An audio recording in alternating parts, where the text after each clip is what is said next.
Toys push games off of shelves. GUIs vie for supremacy. And Coinop's Laserdisc dreams are dashed.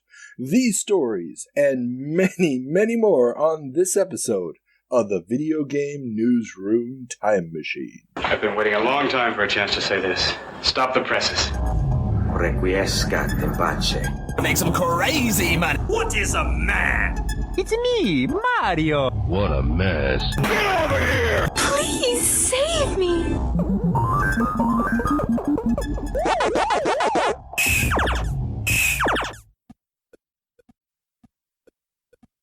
Welcome back to the Video Game Newsroom Time Machine, the show where we travel back in time to find out what was making headlines in the home computer and video game industries of yesteryear. I'm your host, Carl, and I'm joined again by everybody's favorite co-host, Alex. Happy to be here, Carl. Excellent. So, before we turn on the time machine and head back 40 years to December of 1983, the drum roll, please. Yeah, that's all the budget we got. Thank you. The final episode of the Year of the Crash. I got to tell you, Carl, I think I am just as happy to put this year behind me as the programmers and executives that lived through it. Yes. And I'm very, very sure that from this point forward, nothing bad will ever happen in the video game industry again. I mean, January is just going to be upbeat. Numbers are going to be great. There's not going to be any more companies going broke. This is the end of it, right? But you see, the good news is all the magazines are also going to go broke. So we're going to have a lot fewer headlines for a little bit here, Carl. Oh, you silly US-centric man. This next year, everything is going to start exploding in Europe. And the number of magazines is just going to go off the chain. Yes, so, no. Crash is going to start meaning something very different in our discussions in the very near future. Oh, good transition. Oh, now see, that is a man of the world, my friends, a man of the world. Oh, well, enough of that. So let's do some obligatory podcast banter. How have you been? Oh, I've been doing all right, keeping on. Looking forward to that next Final Fantasy VII chapter coming out here at the end of the month. Didn't that game come out like 30 years ago? Carl, you're older than me, so you can't be trying to shame me with olds jokes. Yeah, 1997. It hasn't been 30 years it's quite been 25 yet. Yeah, 25. Yeah, so you are looking forward to the second half of a game that came out 25 years ago. The second of three, Carl. Oh, perfect. So yeah. Well, like I mean, they've completely redone it. I mean, there's a lot of additions. They didn't just do a shot-for-shot remake with prettier graphics. And actually, the really interesting thing, I don't want to do any spoilers for anyone who is interested in even starting the first one, but the interesting thing they've done, and it'll be interesting to see how it all comes together, in another 3 or 4 years when the final one comes out. It's not a straight remake. They're playing with, I don't want to say too much because it'll be too much of a spoiler, but let's just say they're playing with the concept of what a remake can be. It's in a one article I saw, and this is, I think, a good way to put it, says that rather than like being a remake of the original, it is in a conversation with the original game. And that is truly fascinating. Assuming they pull it off properly, this could be groundbreaking for the way to approach a remake of an old game in video games, in all seriousness. Interesting. So have they enhanced, and I'll be honest, I my experience with the Final Fantasy series is somewhat limited and did not happen until much, much later. But with the earliest games. But my complaint with Final Fantasy VII at the time it was released, a buddy of mine was a huge, huge fan, tried to get me hooked on it. But I felt that any time that I had a decision, or any time when I would have had the possibility to actually role play, to make a decision as the character, I really didn't have a decision to make in the game.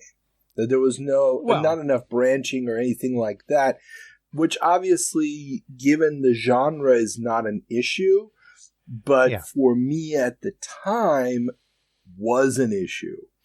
That I didn't even have the feeling that I was making a decision. Welcome to JRPGs. Exactly. Not too much, but welcome to JRPGs, Carl. Well, no. And like I said, not everybody's going to have the same love for the same genres. The JRPG has never really captured my imagination.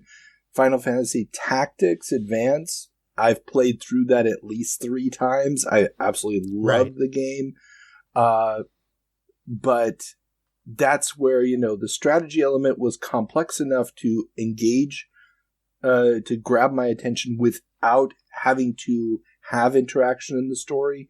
Whereas the other games, the mechanics of the battle system did not get me, or didn't get their hooks into me sufficiently. And then I just was a little disappointed by the lack of interaction in the story. But then again, I was still playing a lot of point-and-click adventures and stuff at the time. So that's fair. And Final Fantasy VII is a flawed masterpiece. Having been there, those of us that it did blow away, and quite frankly, on the whole, I preferred Final Fantasy VI to Final Fantasy VII, but I still was deep into Final Fantasy VII. But I think there was a complexity to the character relationships in that game that had previously not really been seen in Japanese narrative products that came to the West. I can't speak for products that in some visual novels and whatnot that remained in Japan in that period. But I think that's what hooked us. It felt like there was deeper stuff going on, and it had something to say. Now, it's not Faulkner, it's not Hemingway. I'm not trying to claim that it's, ranks amongst the greatest literary works ever created, but it still had a depth compared to what came before. And I think that's what sucked us in, because yes, if you go back and look at it today, obviously the graphics, make Lego graphics, almost look good. I mean, the pre-rendered backgrounds are gorgeous and the FMVs are gorgeous, but, the characters are those just blocks superimposed on it. The random encounter rate is obnoxious. Yeah. Something that players of JRPGs noticed less at the time because we had already been conditioned. We had already been traumatized by random encounters in 8 and 16-bit RPGs, so we didn't notice it at the time. But if you go back now, it's like, oh my goodness. And the battles were too easy, which, if you're at least going to have a lot of encounters, at least make them interesting. But the encounters in this one were, you could just hold down the... I played it on PC. I didn't play it on the PlayStation. Ooh. I guess it would be the X button. You just hold down the X button and the game takes care of itself. So it is a flawed masterpiece. And I think part of the reason that Square Enix decided to have, like I said, a conversation with the game rather than doing a straight shot-for-shot remake, except now it's pretty, is that they also understand that. And in fact, one of the interviews that Kitase, the producer of the whole thing, who was the director of the original, is the producer of this.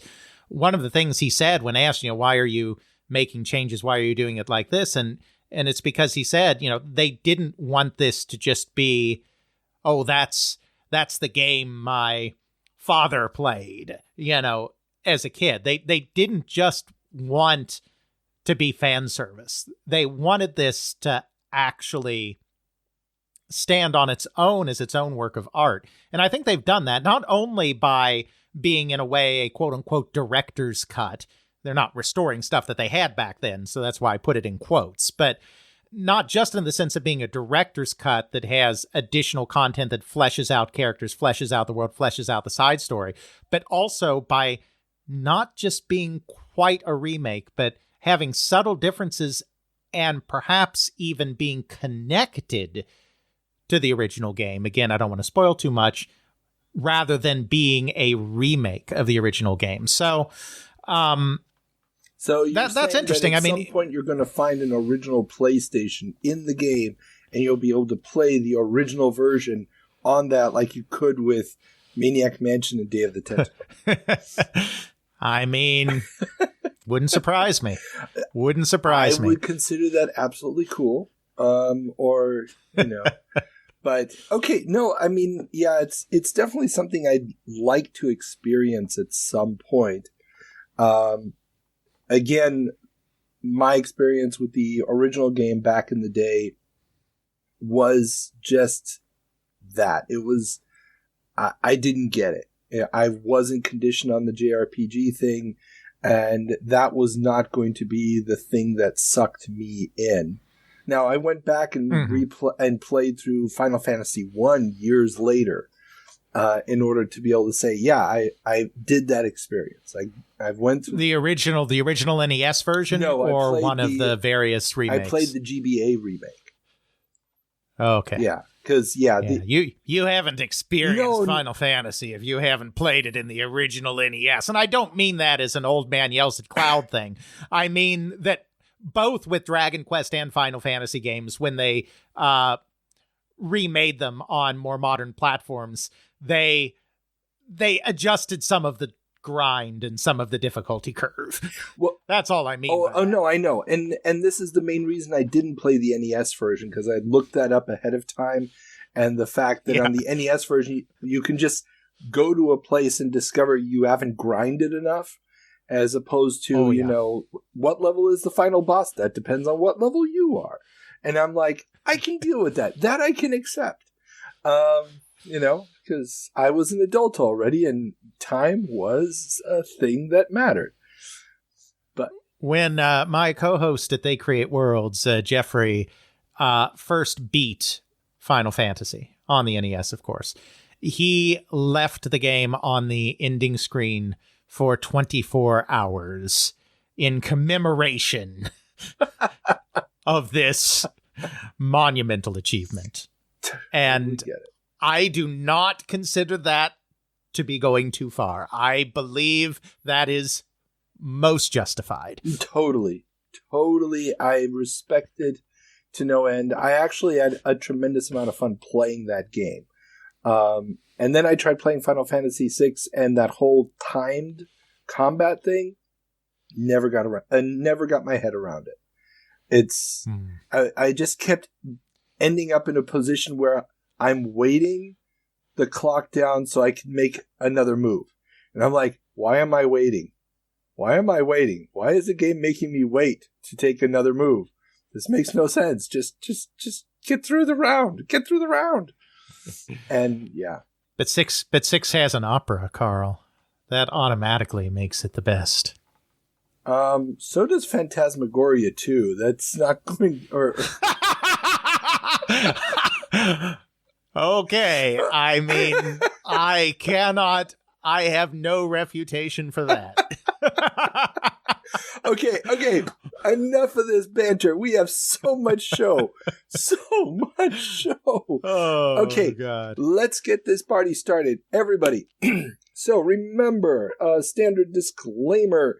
When we're talking about December of 1983, we're using the cover dates of newspapers and magazines, so the news may or may not have happened at some point before the date in question.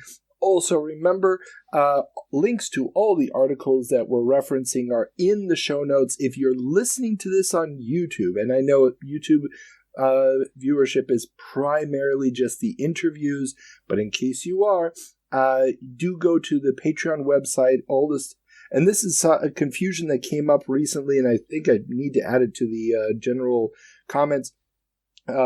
All the Time Jump episodes are available for everybody to see on the Patreon links. You don't have to be a patron to be able to access those, but that's also where you will get the complete show notes as opposed to YouTube, which always cuts them off because there's always too much. And that being said, if you want to support the show, jump on Patreon, become a supporter, and in addition to having that warm, fuzzy feeling in your heart, knowing that you have helped ease the burden of hosting expenses and everything else for the show and showed your love for it, you will also get access to the video version of our first segment, and that is the 7 Minutes in Heaven, where our intrepid co-host will have to play a game that was reviewed in a publication dated December of 1983 that they've never played before. And oh, what a plethora of games we had to choose from today. We had some more or less well-known Microprose classics, which all seem to be getting reviewed for the first time this month, despite some of their ages. We had Spitfire Ace. Was it Spitfire? Or now I can't remember. It was Spitfire Ace, right? It was Spitfire, yeah, Spitfire Ace, yes. Which was released right on the heels of Hellcat Ace, which was the very first game. Yeah, and we also had NATO Commander, which was a real-time strategy game from Sid Meier.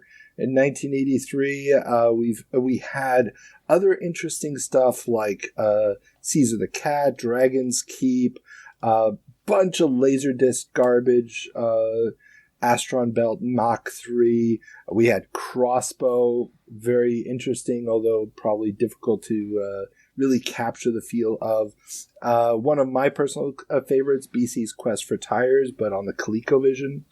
And of course, the premiere of the developers that will become one of my all-time favorites, Dynamic Stellar 7 gets reviewed. But, you know, all of this aside, who needs all of these games when, of course, we have one of the greatest licensed properties of all time, Porky's for the 2600. Alex, are you ready to go to Porky's? I've never seen the movie, so I don't know, but I'm frightened. Oh, this will be fun then. Okay, let's go. They're hot. And they're gonna get a lot hotter. Because this summer, 20th Century Fox will be spending millions on the Porky's video game. That is great. And Porky's. It's the Porky's video game. Conceived totally with the box office phenomenon in mind, the Porky's video game features an 8K memory for outstanding graphics and multi-level play, even on the Atari 2600.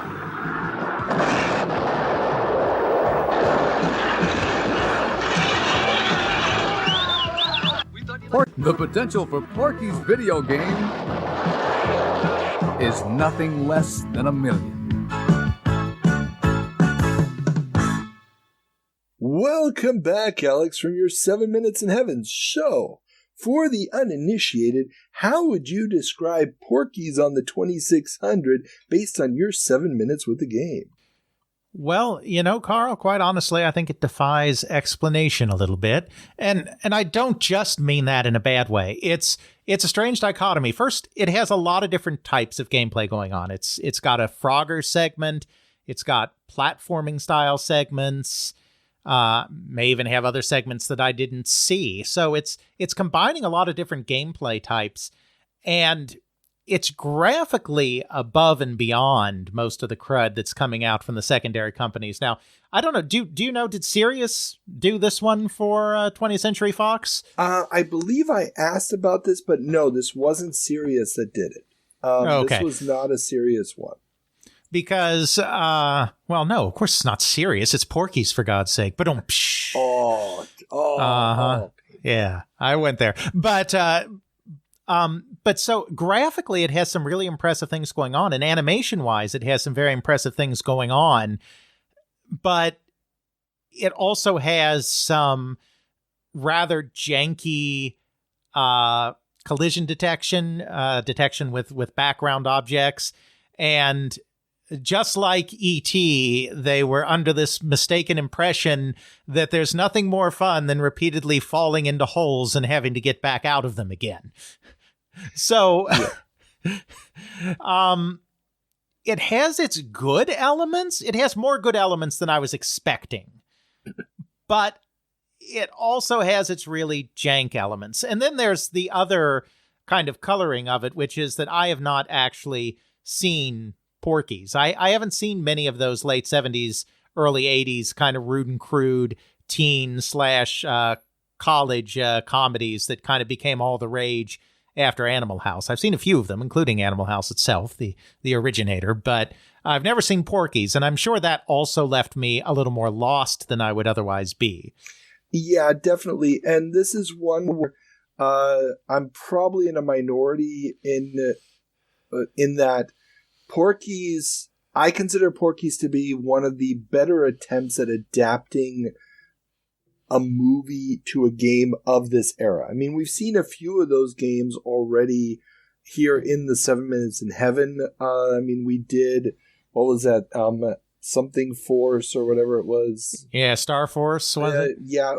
No, it was the one that had the same font as Metal Gear. I can't remember now, but it was garbage.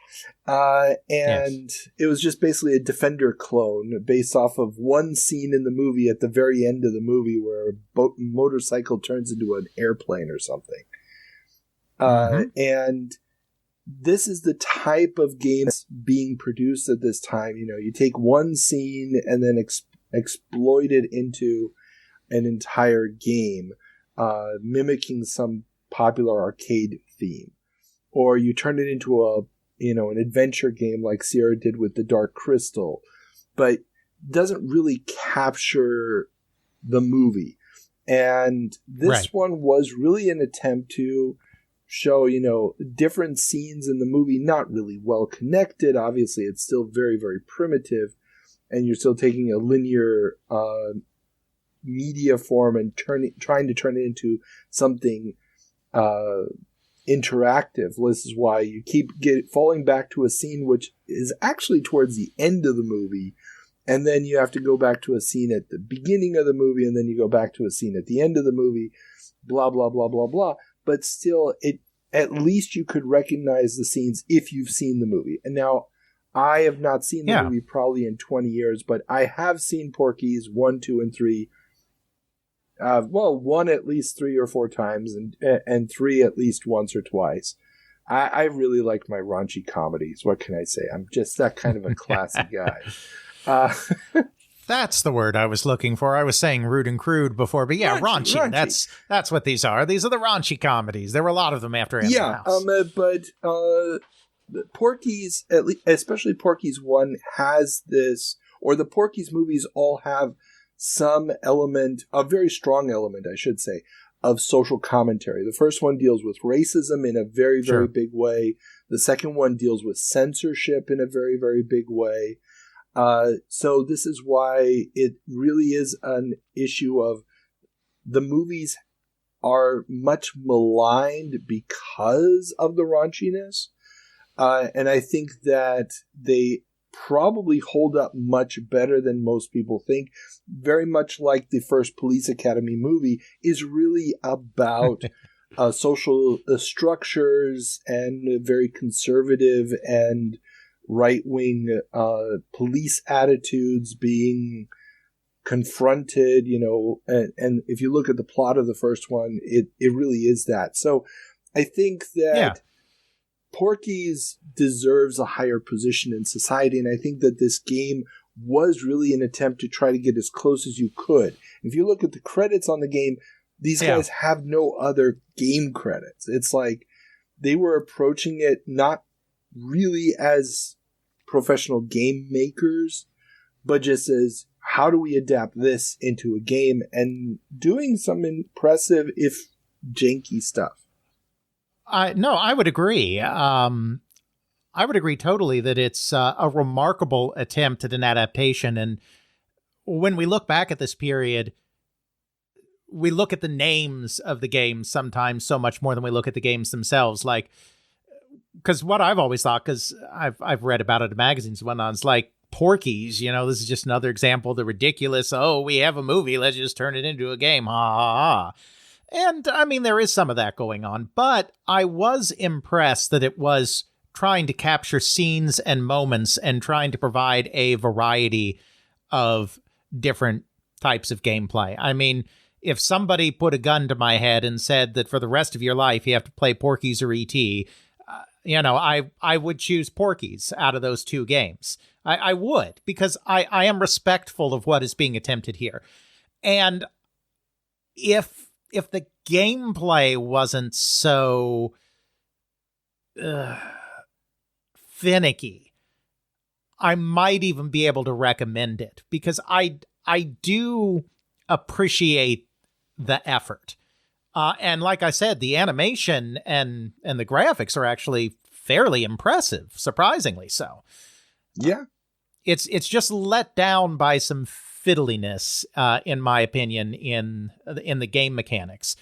But as always, I mean, you're dealing with a very limited system, and you're dealing with a controller that is a joystick and a button. So, I mean, some of it is it's just hard not to. So game respects game here. Ha ha ha. Yeah. And I think it's a more interesting cultural artifact than I would have ever believed just by seeing a press release in a magazine saying, and 20th Century Fox Games is releasing Porky's, I was surprised by it in a pleasant way. I was expecting it to be way more ridiculous than it was. I still, to kind of preempt the final question, I still don't know if I can quite recommend it as a game, but as a moment in history and as a look at a slightly more clever way to adapt a movie than most games were at the time, I could kind of recommend it in that way. I think it's worth at least watching a Let's Play video of, let's put it that way. You know what? I can completely agree with that. And in a couple of years, we may have to come back and have this very same conversation for the 8-bit home computer versions of Back to the Future. Because it's going to, basically, we're just going to repeat this, only change the name of the game, and not have to have a conversation about raunchiness. Okay, so with that being said, let's turn our attention now to our last stop before we turn on the time machine, and that is to check in with our good friend Ethan to find out what we got wrong in our November of 1983 jump in a little section we call the Department of Corrections. Hello, this is a prepaid collect call from the Department of Corrections. This call is subject to recording and monitoring. To accept charges, press 1. You may start the conversation now. Welcome back, Ethan. So, before we can start with the corrections for our November of 1983 jump, I guess it's time for... Why does it have to be a jump? Why can't it be a leap? Why can't it be a slow sojourn into the yesteryear? That is an excellent question I have not thought long enough about because I did not care enough. I will get back to you on that. I promise. So it's November 1983 here in the Department of Corrections, and we have the Alex comment. Alex, Amaga. Just gotta get you on that one. It was a slip of the tongue. Yes, and I don't let you get off for those either. This is true. Okay. Gotta keep that tongue on target.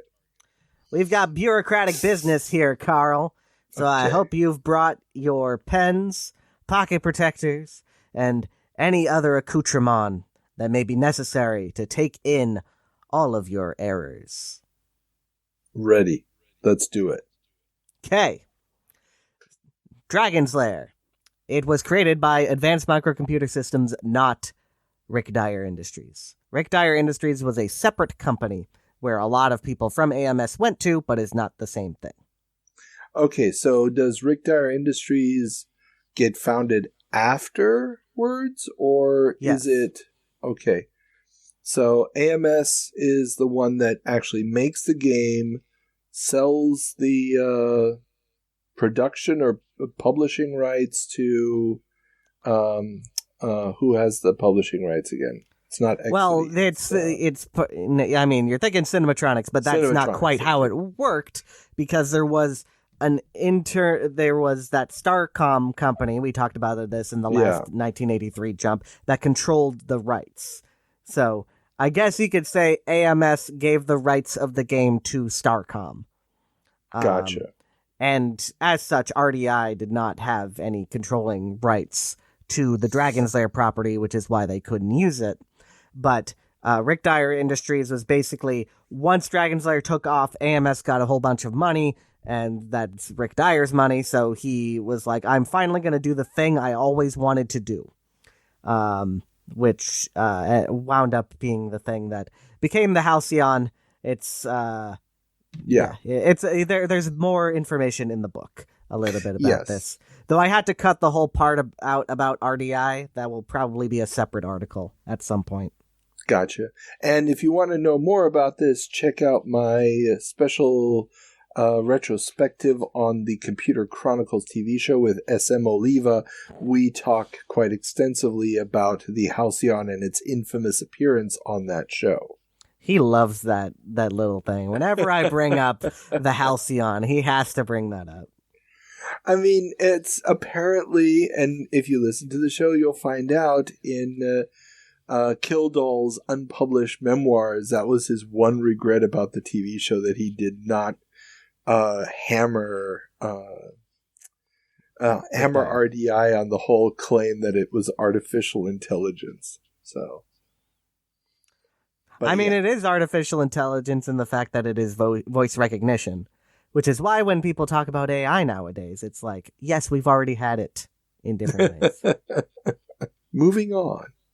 Next, I must object to the description of the rock and roll 1980s. 1980s is when rock and roll went downhill. I will... I have no strong opinions on this one way or the other. All right, Neutral Man. Neutral Man. Okay. Back to Laserdiscs.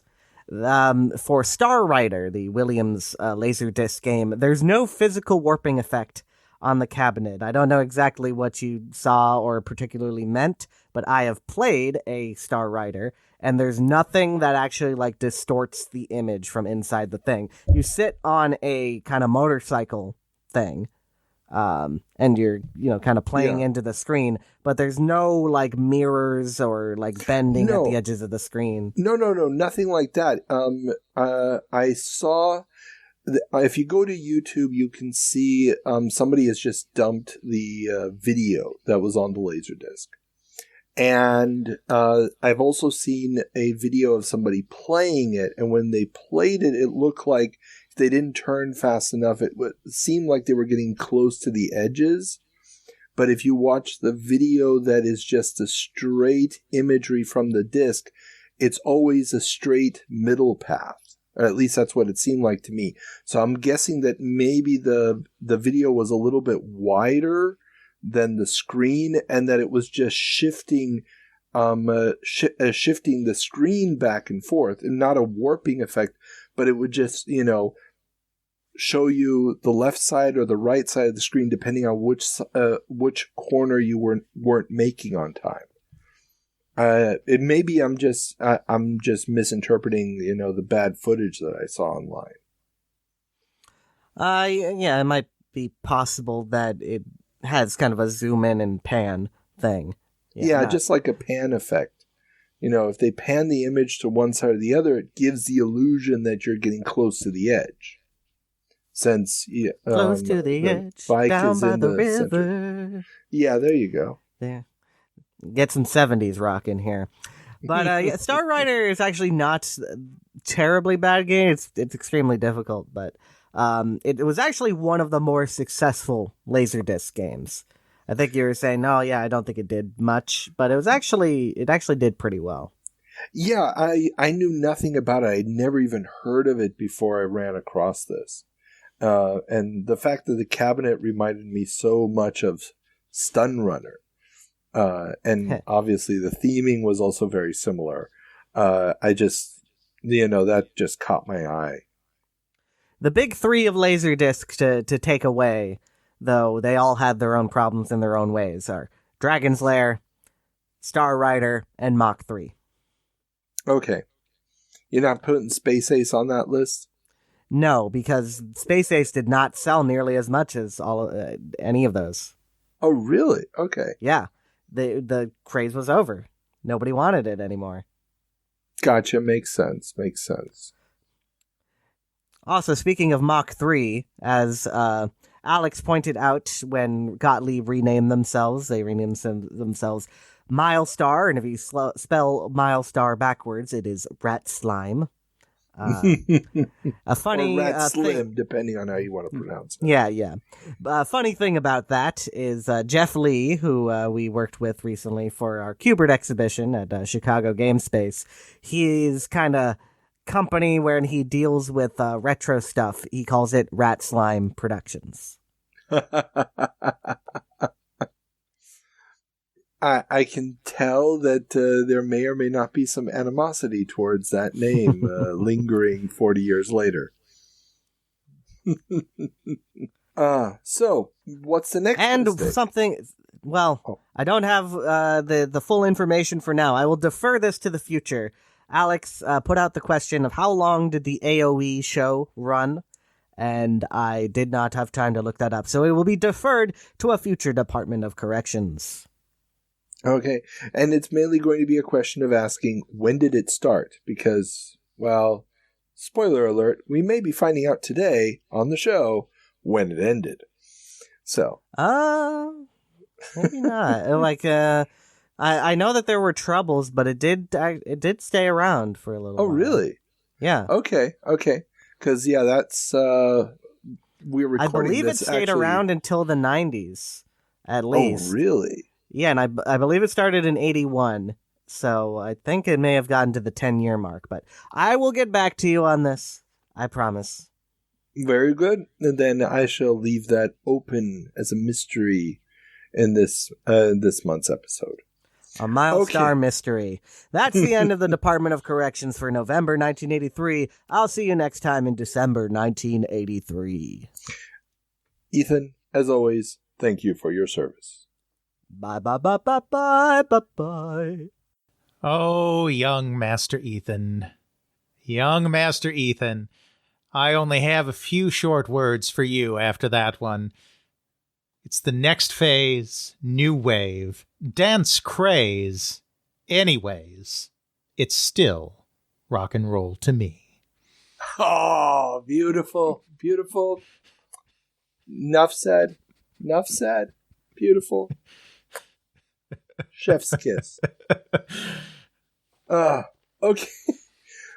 So, with that being said, let's turn on the time machine and head back. Well, first we got to head back 50 years to December of 1973. The marriage of traditional pinball machines and computer technology. 1973. Unsavory type of play. Welcome back to December of 1973. Alex, what's our first story? Well, Carl, it ain't good. Coinop braces for oil crisis fallout. The looming oil crisis brought on by turmoil in the Middle East has led U.S. President Nixon to announce a plan to close gas stations on Sundays and urging people to stay closer to home. The possibility of gas rationing and a recession, which could lead to less people traveling to bars and restaurants and other locations that house coin-operated amusements, is one that the industry will have to deal with soon. Yeah, It definitely something that was worthy of fear. I think at the end of the day, and I could be wrong because I haven't studied this too closely, I don't think it had too much of an impact on the American coin-op business. However, in Japan, it was really ugly because, we were dependent on that Middle Eastern oil, but we also had Alaskan oil and Texan oil. So it was bad. There was rationing. There were the long lines. But we weren't a series of islands that had to import everything from elsewhere. And so the coin-op industry in Japan really did feel the oil crisis, and the electronics business did too, though. It's interesting because one follow-on effect of that, which I've talked about in some of my Space Invaders things that I got from a Japanese trade publication at the time, is that while this was bad in the moment, it ended up really being a big part of what fueled the Space Invaders boom. Because always before, when you had a sudden surprise hit in Coinop, like you did with Pong or like you did with Breakout, there was always this lag period where you couldn't meet demand in any kind of real way because you were taken by surprise and you didn't have anything ready. But when Space Invaders hit, there had been such a crash in the electronics component business in Japan as a result of the oil shock that there had been an inventory backup of electronic components. And this is part of the reason why the Space Invaders could flood the market so quickly, not just the official releases from Taito and its licensees, but all the clones and everything too, is because there were warehouses full of this stuff already. So you didn't have the usual component shortage that comes along. So obviously that's 1978, not 1973, but that's another knock-on effect of this crisis that we're talking about right here. Interesting. So this is basically planting the seeds for that special moment in time. And that's what we're all about here, is putting things into historical context. Indeed. So but you're right. As far as I can tell, and we're definitely going to be coming back to this story for quite a while. I don't think it has that much of an effect in the U.S., but it's definitely putting pressure, and you can see it in the Coinop trade magazines. The articles I'm linking to are in Cashbox, where they're definitely like, okay, what happens now?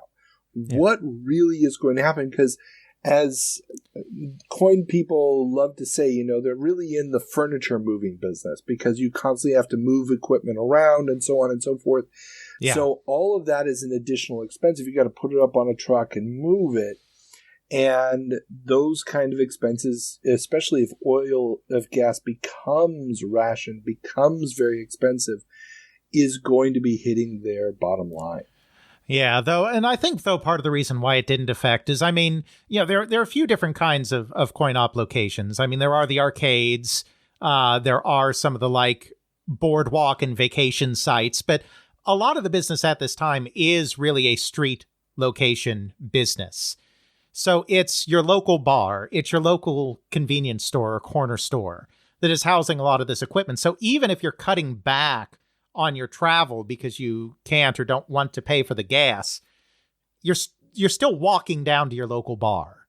You're still walking down to your local corner store, and maybe you still, when you have some change or when you meet up with a buddy or whatever, maybe you're still putting a dime or a quarter into the pinball machine and going around. And so that probably mitigated that a little bit. It wasn't entirely, even though it's location-based entertainment, it wasn't entirely destination-based entertainment. If you were an arcade goer, you might be like, well, I'm not going to go to the arcade. But if you're a drunk you're still getting to the local bar by hook or by crook. And let's face it, I mean, if you're going to go spend the day someplace, you're still going to go to the mall, and you've got your Aladdin's Castles and all these other mall-based arcades for the suburbs. You know, how many standalone arcades are there in 1973? Not that many. How many do you have in the malls? That's a different number. Exactly. So, and we have to remember that in the Depression, coin-op companies made out like bandits because when times are tough and you don't have much to spend on entertainment, cheap entertainment becomes a valuable commodity. Very true, very true. And also, I mean, how much moving around do you have on these Pong machines? They're Pong machines. It's not like, well, you know, now people are tired of this Pong machine. I need to put in a different company's Pong machine. Well, that is a thing, too. We're getting into the era when rotation becomes less of a thing. Not just because of Pong. And I mean, there will be somewhat of a collapse of the Pong market in 74, but not really. It's because of oversaturation, not because of larger economic factors. But even pinballs, because pinball is going to very quickly start moving towards licensed tables in 1975. So we're near the end of the period where rotation is a thing you can do. For those that don't know, the way this used to work is most operators would have kind of their A location, their B location, and on down the line, with their A location being their most profitable and so on and so forth. And back in the day when people were really not coming out to see or play a particular game, they're just, let's play some pinball or let's shoot at some targets. You could rotate your games. You would bring your new game in at your A location because it's going to rack up a lot of quarters. And then when it's run its course, then you'll rotate it to your B location. And those people will not have seen it yet because most coin-op playing is still very local at this point. And so you're not seeking out games. It's not like we've been talking about Mortal Kombat and fighting games so much recently. It's not like you're leaving your home turf to find competitors someplace else. It's very localized, and nobody really cares about the specific game. But we're about at the end of that, between video games being so much more distinct and pinball moving towards licensing. You're going to find that old second-hand system and rotation system doesn't work anymore. And so that probably blunts some of this impact as well, because their whole business model is about to change, quite frankly. That's true. That is very true. Speaking about the innovations and the modernity of video games. That's right, Carl. Ball and paddle goes color. Nutting Associates, the grandpappies of Coinop video game manufacturing, have done it again with their Wimbledon 4-player ball and paddle game as it introduces color. Green court surrounded by yellow clay, white lines showing borders in the net. Will the technical marvels ever cease? Indeed, this is almost, but not quite, the first color game, though it was certainly the first color coin-op game that was really pushed and advertised. Atari did a very limited run of color gotchas. Very limited. They did straight black and white, the most common one. They did a version that had, the cellophane strips on the monitor to give color, and then they did a really small run of color gotchas. But they didn't really, color gotcha wasn't really advertised in the trades or anything in the way Wimbledon got mentioned. Not that Wimbledon was a huge hit either, but it's, it was a full release. It wasn't a limited release, if we're splitting hairs there. I have briefly interviewed by email one of the creators of the game, Gerald Gleason, who was brought in as a contractor from Stanford because the game had fallen behind schedule. I didn't really get anything interesting or enlightening about the game out of him, but just pointing that out. And another exciting thing is, at the time of this recording, the Strong Museum of Play has just very recently acquired one. There was this huge lot of unopened, new in crate coin-op games from the 70s and 80s. More of them were from the 80s than the 70s that was discovered and was auctioned off. And a few of us in the Gaming Alexandria Discord made sure to make the strong aware of this, and they purchased this Wimbledon, new in crate. Wow. Wimbledon. So I am very much looking forward. Hope it's on display the next time I go to the Strong Museum, because I'm looking forward to seeing that. Pristine, fresh from 1973. Oh, that would be awesome. That would be so awesome.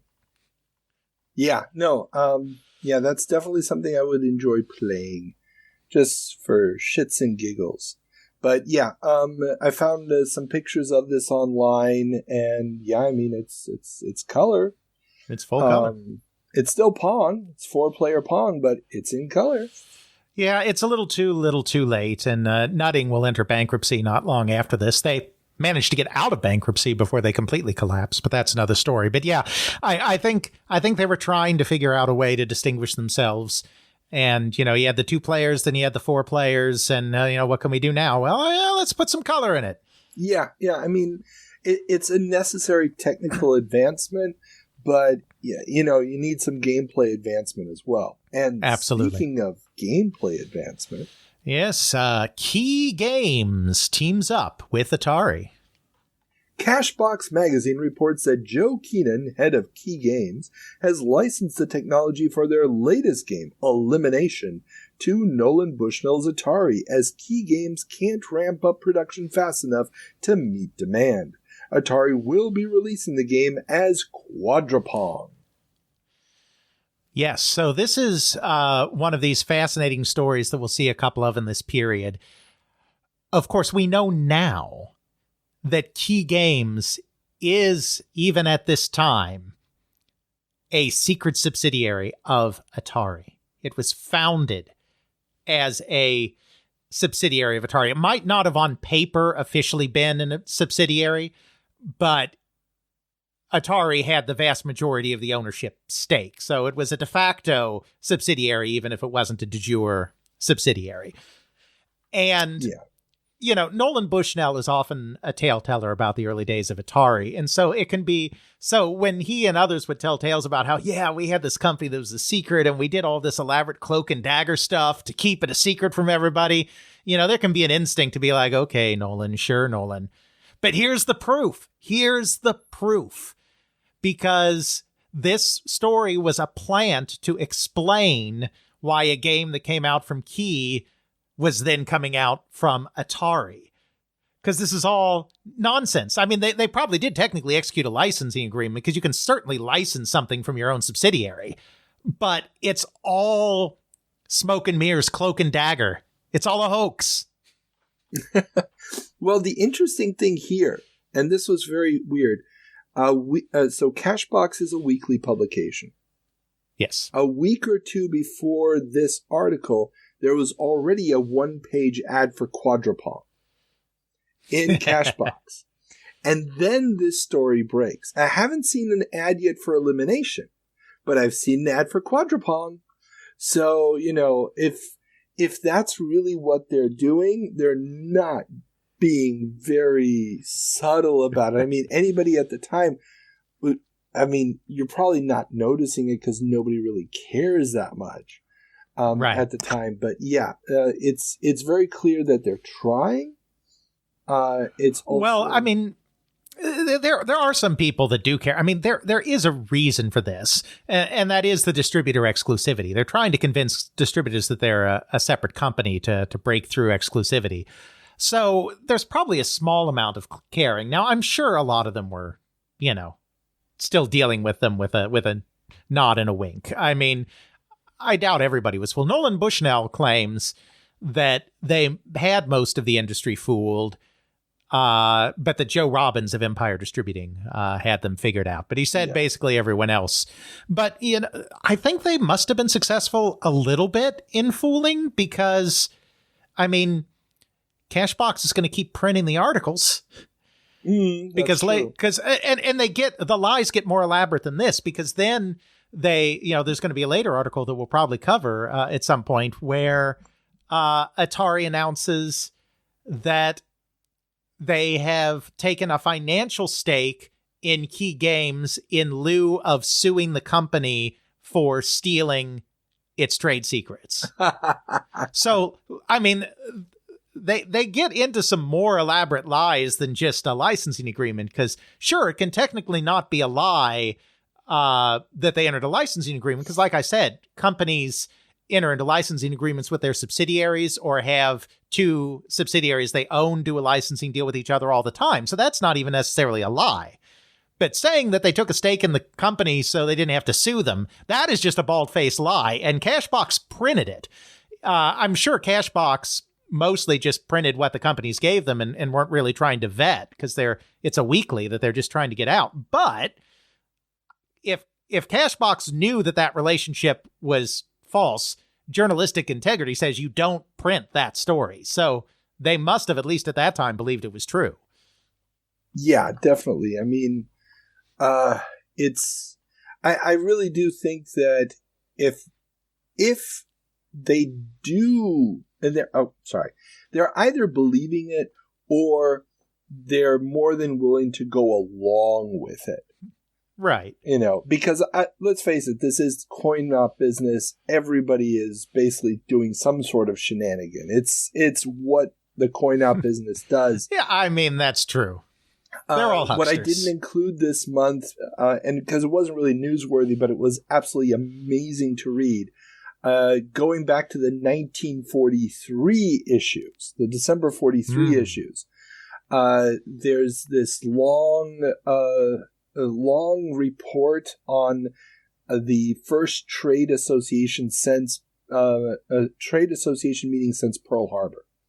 So they came back together, and it's just this weird, talking about, how sacrifice of the nation, blah, blah, blah, blah, blah, blah, blah. You go through an entire page and a half of that, and then suddenly there's this very subtle hint of, and now we need to figure out how we come out of this with a really good public perception, seeing as the public perception of Coinop prior to Pearl Harbor was not good. We've talked about that, the whole pinball, anti-pinball thing and everything else.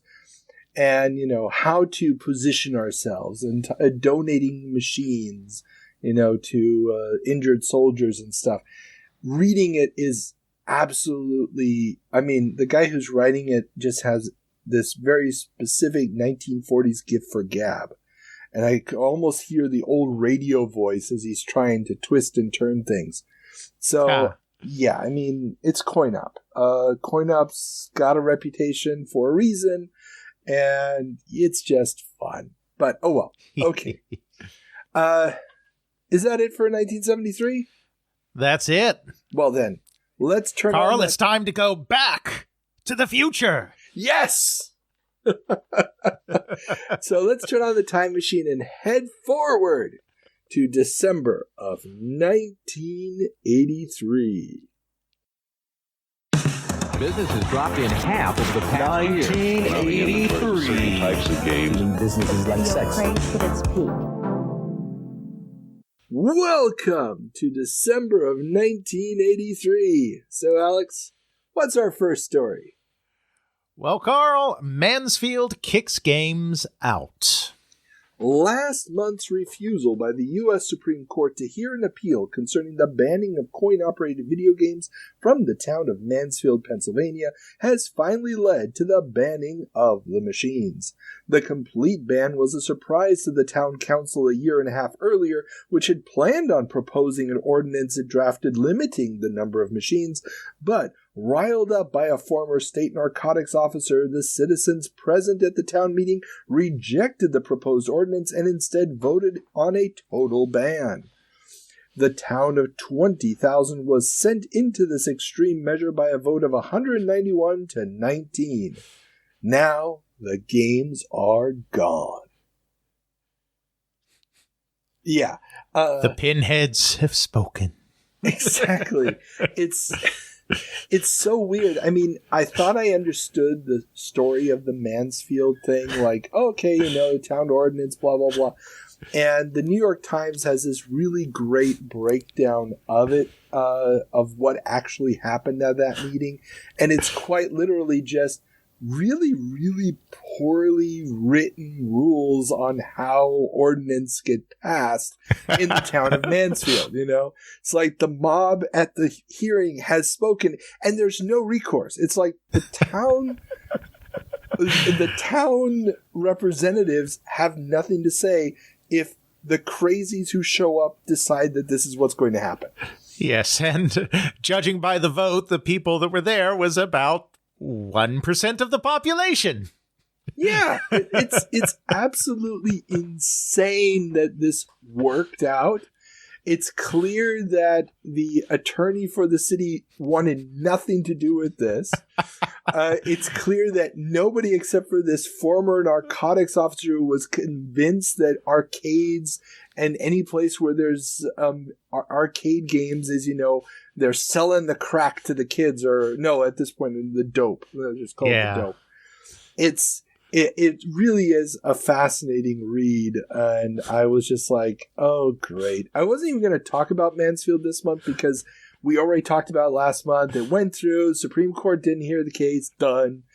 No, this is too good. This came up, and I was like, oh, I need... This explains why no other town seems to have banned video games, because nobody else was this freaking stupid. Indeed. And of course, they're a bit late to the party anyway, because, those kids aren't even really going to those arcades anymore come 1983. And as a further sign of that, the AMOA is a dud. The 1983 AMOA show held at the end of October was a dud.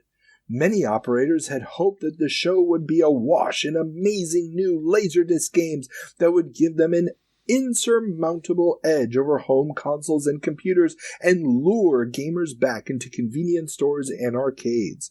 Those hopes were dashed by many machines not making the show or having little in the way of engaging play mechanics. The massive $2,000 to $5,000 price tags also ensured that the machines would never be able to cover their costs. And just as fast as it began, the laser craze is over.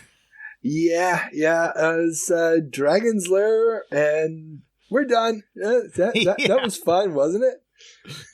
That's right.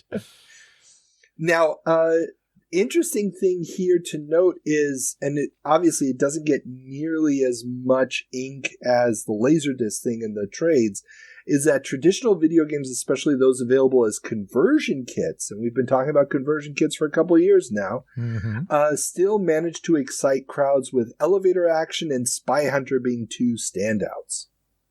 So, we've got two big games, both with a spy theme, curiously enough, coming off the Summer of Two Bonds. Coincidence? I don't know. But very interesting that those two games are out there. So what I'm hearing from you, Carl, is despite all the doom and gloom right now, you definitely should never say never again when it comes to video games. Oh, you are just pun-tastic tonight, aren't you?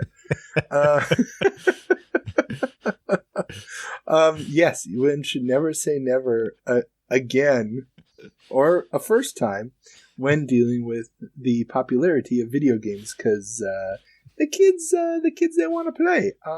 That's all they want to do. However, you can definitely say that in regards to Laserdisc, and not just at the AMOA show in the United States, because Laserdisc is also a DOA in the UK. The high cost of Laserdisc games in an industry built on the back of fruit machine gambling devices sees the machines with extreme skepticism at the London preview show.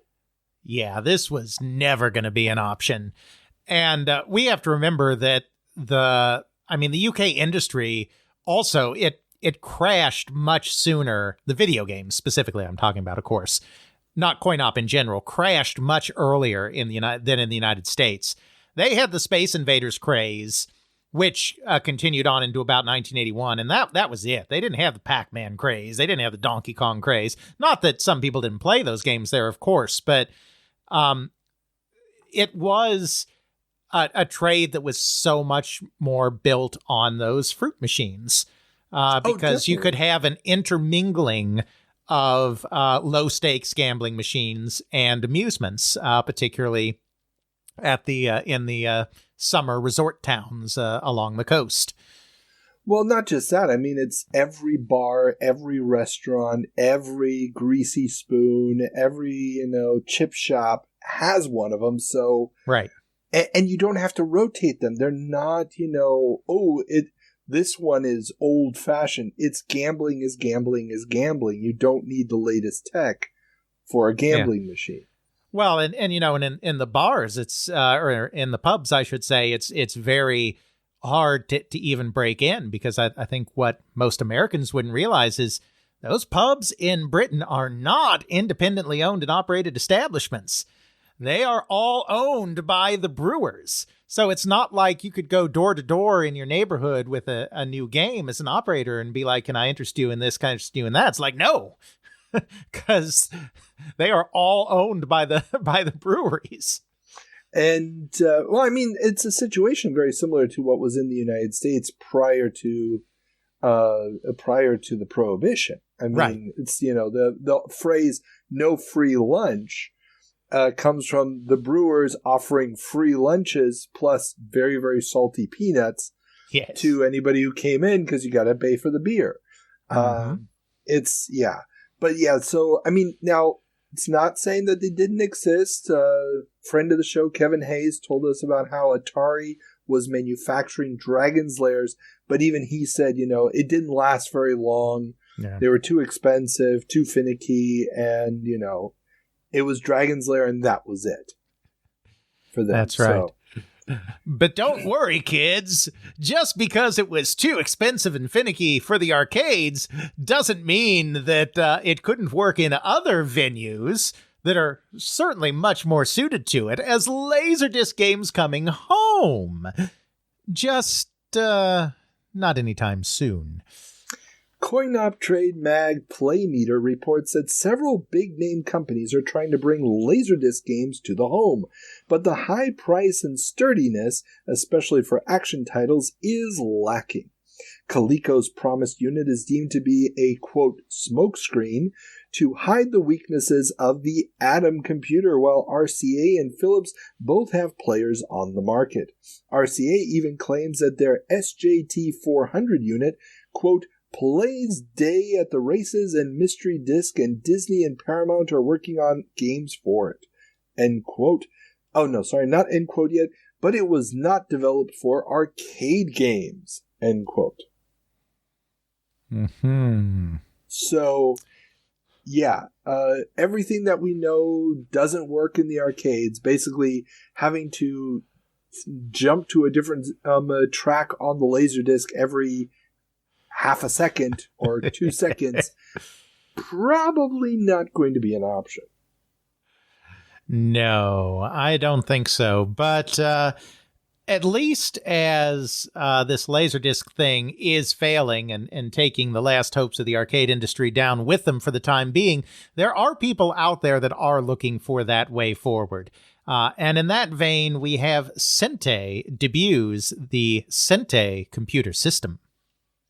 We talked last month about how Nolan Bushnell promised to revolutionize the Coinop industry yet again, and it looks like he may just do it. The first product from his new company, Sente Technologies, a division of Pizza Time Theater, is an arcade cabinet designed around interchangeable games. The game cartridges, in quotes, are rented by arcade operators for $20 a week and are interchangeable by simply opening the front of the cabinet.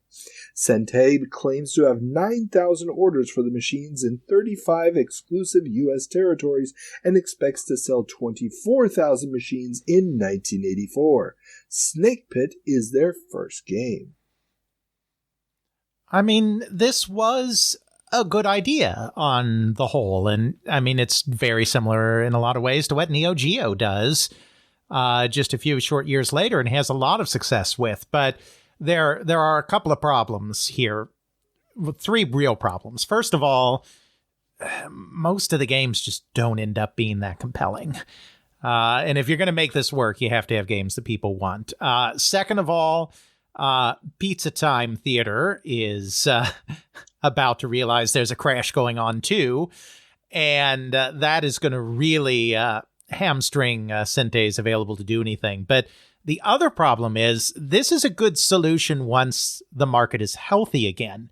But while Nolan Bushnell was right that in his instincts that interchangeability was the future, right now the interchangeability that arcade operators need is not a new cabinet that they have to buy the initial cabinet and then can swap games out.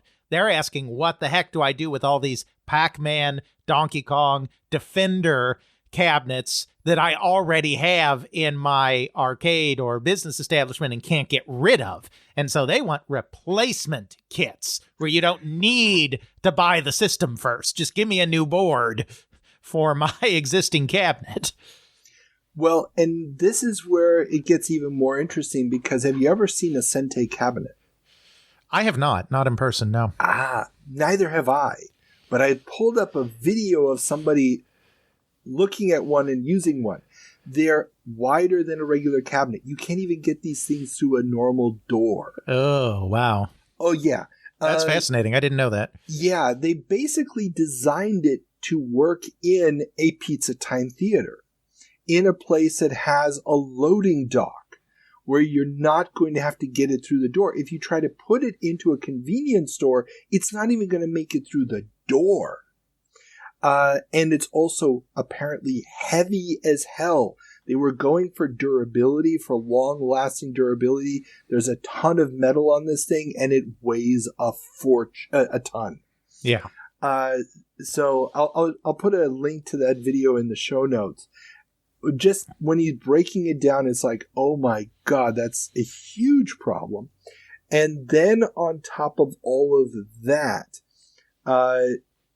this idea of renting it gets a lot of pushback in the trades.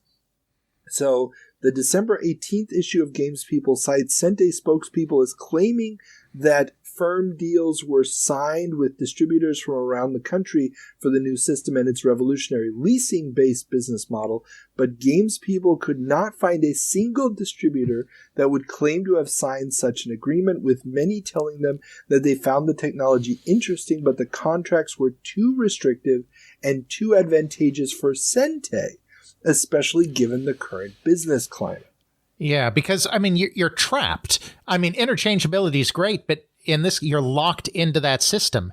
And this is a period of time when nobody wants to be locked into a cabinet. I mean, even aside from the leasing versus buying aspect of it, which is also significant. But, you know, I've got a Defender. I can't get out of here. And you're telling me that people are going to keep playing your Sente, even if you're providing different cartridges? It's like, no.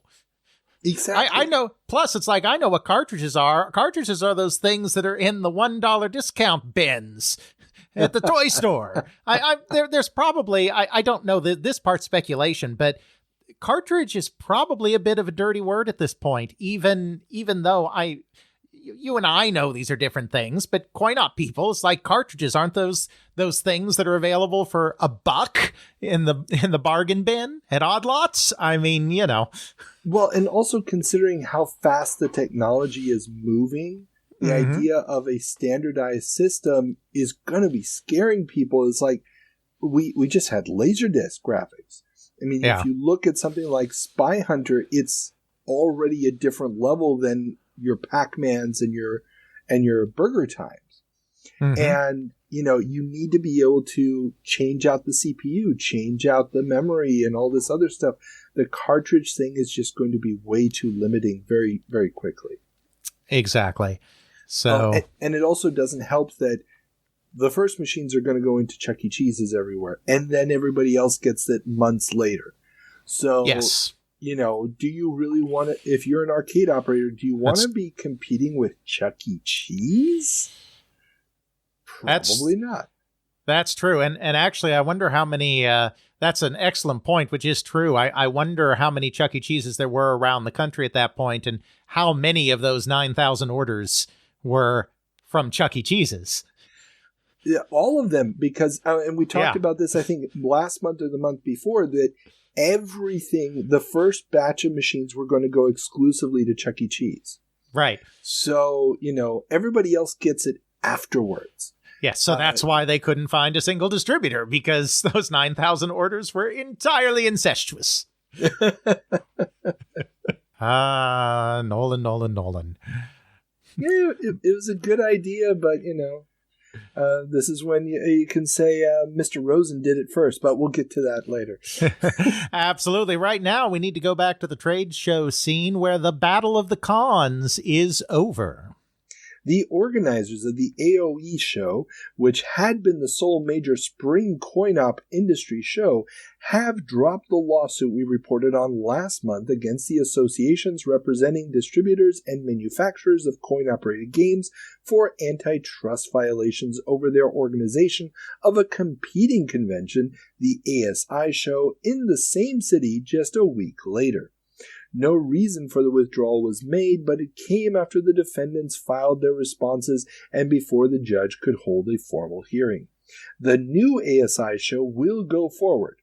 No word on whether the AOE show, which had already been hemorrhaging visitors and exhibitors, would still go forward, but show co-organizer Playmeter magazine says that the withdrawal of the lawsuit was only temporary and that they aren't going down without a fight.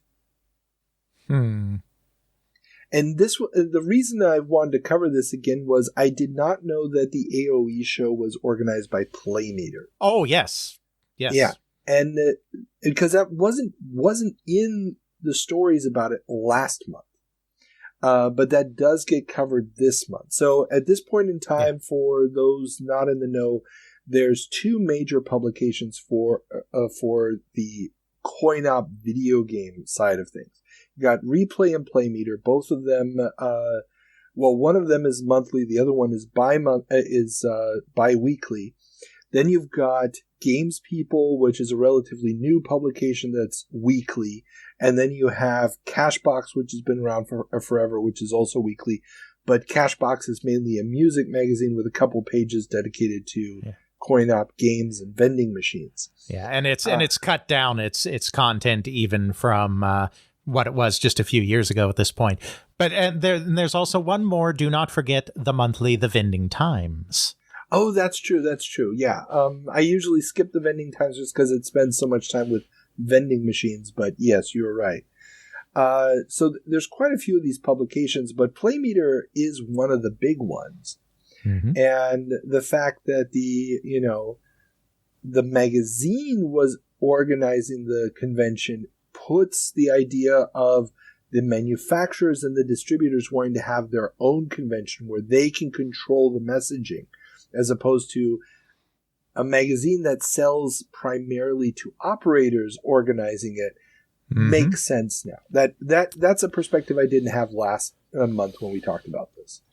Yep. As we continue our 50-year jumps in the future, we'll get to the founding of the AOE, which, spoiler alert, Playmeter has a lot to say about. I'm sure. I am sure that but yes, Ralph Lally, the founding publisher of Playmeter, was also principal organizer of the AOE show. Okay, that makes sense. So yeah, I'm not sure how this battle is going to end, if they're going to go to court again, or how much longer the AOE show is going to be around. We will discover this as we go forward. But I did find that interesting, and it does add a different layer to it. And it's also going to be interesting to see how the rival magazines now cover that story. Absolutely. Meanwhile, though, it is the end of an era, the likes of which I'm sure we'll never see again, as Rosen steps down. Sega co-founder David Rosen and current chairman of Sega Enterprises has announced that he will resign as of January 1st, quote, to pursue other investment and personal interests, end quote. Gulf and Western, which owns 91% of Sega, has said it will acquire Rosen's remaining personal shares of the business and, as we have already reported, has sold off its American Coinop manufacturing operations to Bally, while it will continue to develop games in both the US and Japan for both Coinop and home use. Yeah, quite frankly, David Rosen was getting up there in years. He was born in 1930. So, he's not like ancient or anything, but, he's getting older and he sees the writing on the wall. He saw it long before anyone else did. Everyone can see it by now, but Rosen saw it and has been portending doom and gloom for a while. And so, he's just getting out. And I think he meant to truly get out at this point, though, of course, just when you think you gotten out, they pull you back in. So we haven't seen the last of David Rosen, but at the time it looked like we had.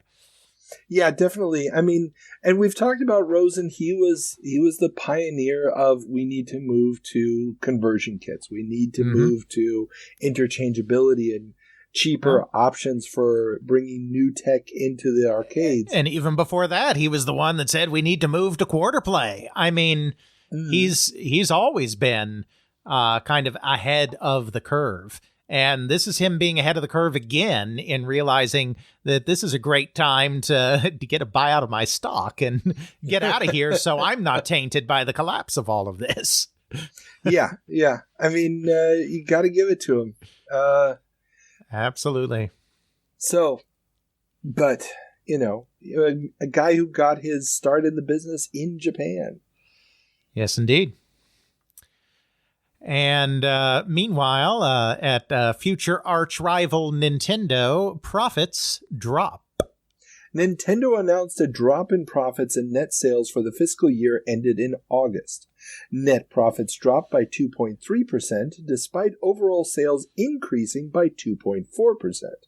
The main losses came from a 9.2% drop in sales of Coinop equipment, but was balanced a bit by a 10.2% increase in the sales of consumer equipment.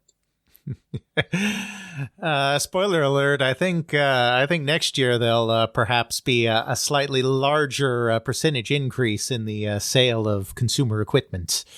Yeah, something tells me that whole Famicom thing may be doing well.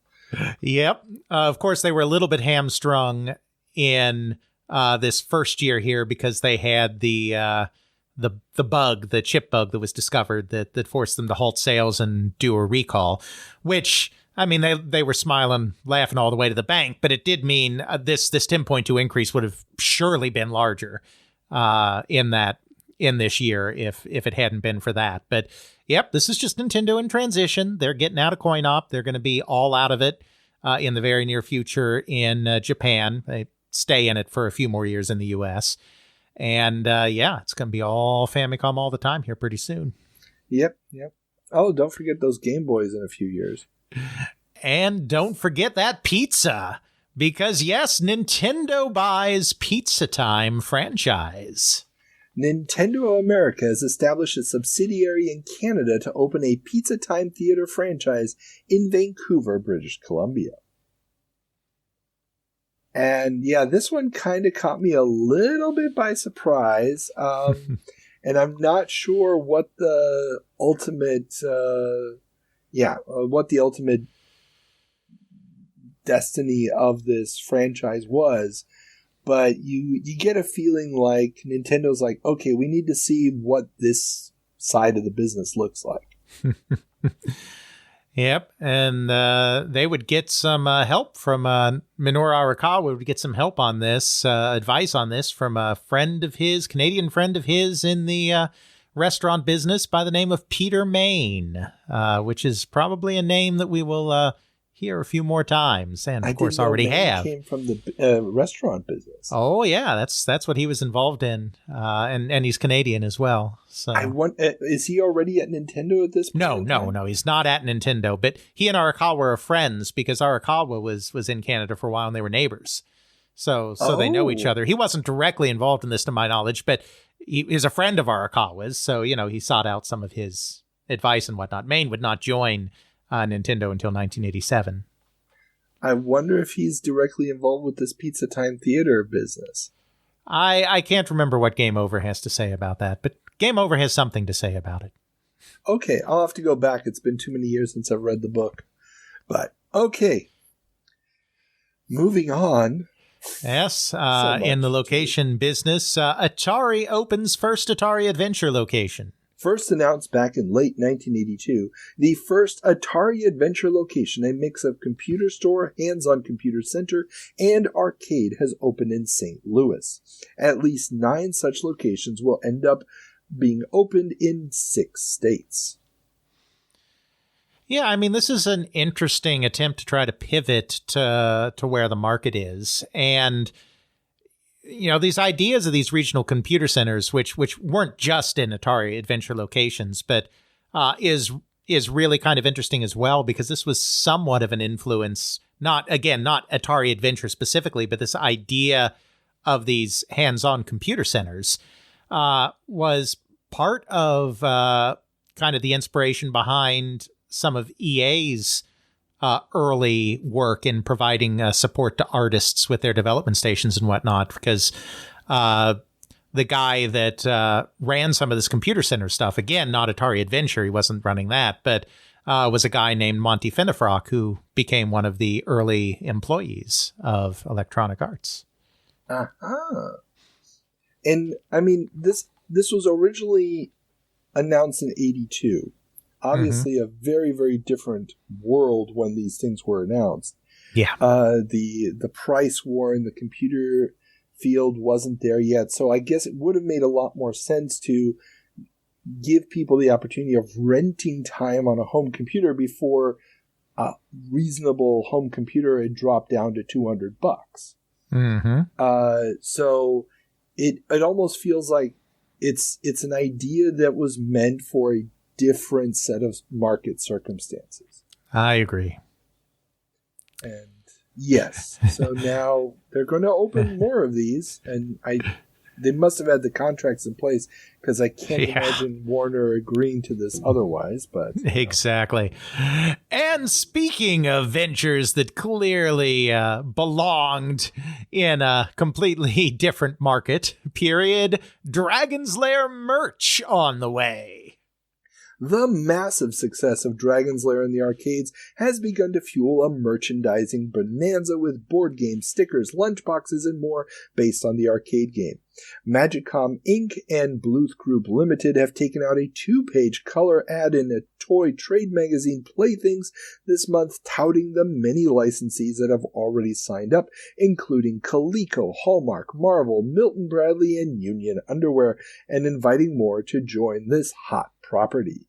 So we're all amongst friends here, Carl. You can tell me, did you have any Dirk the Daring underwear?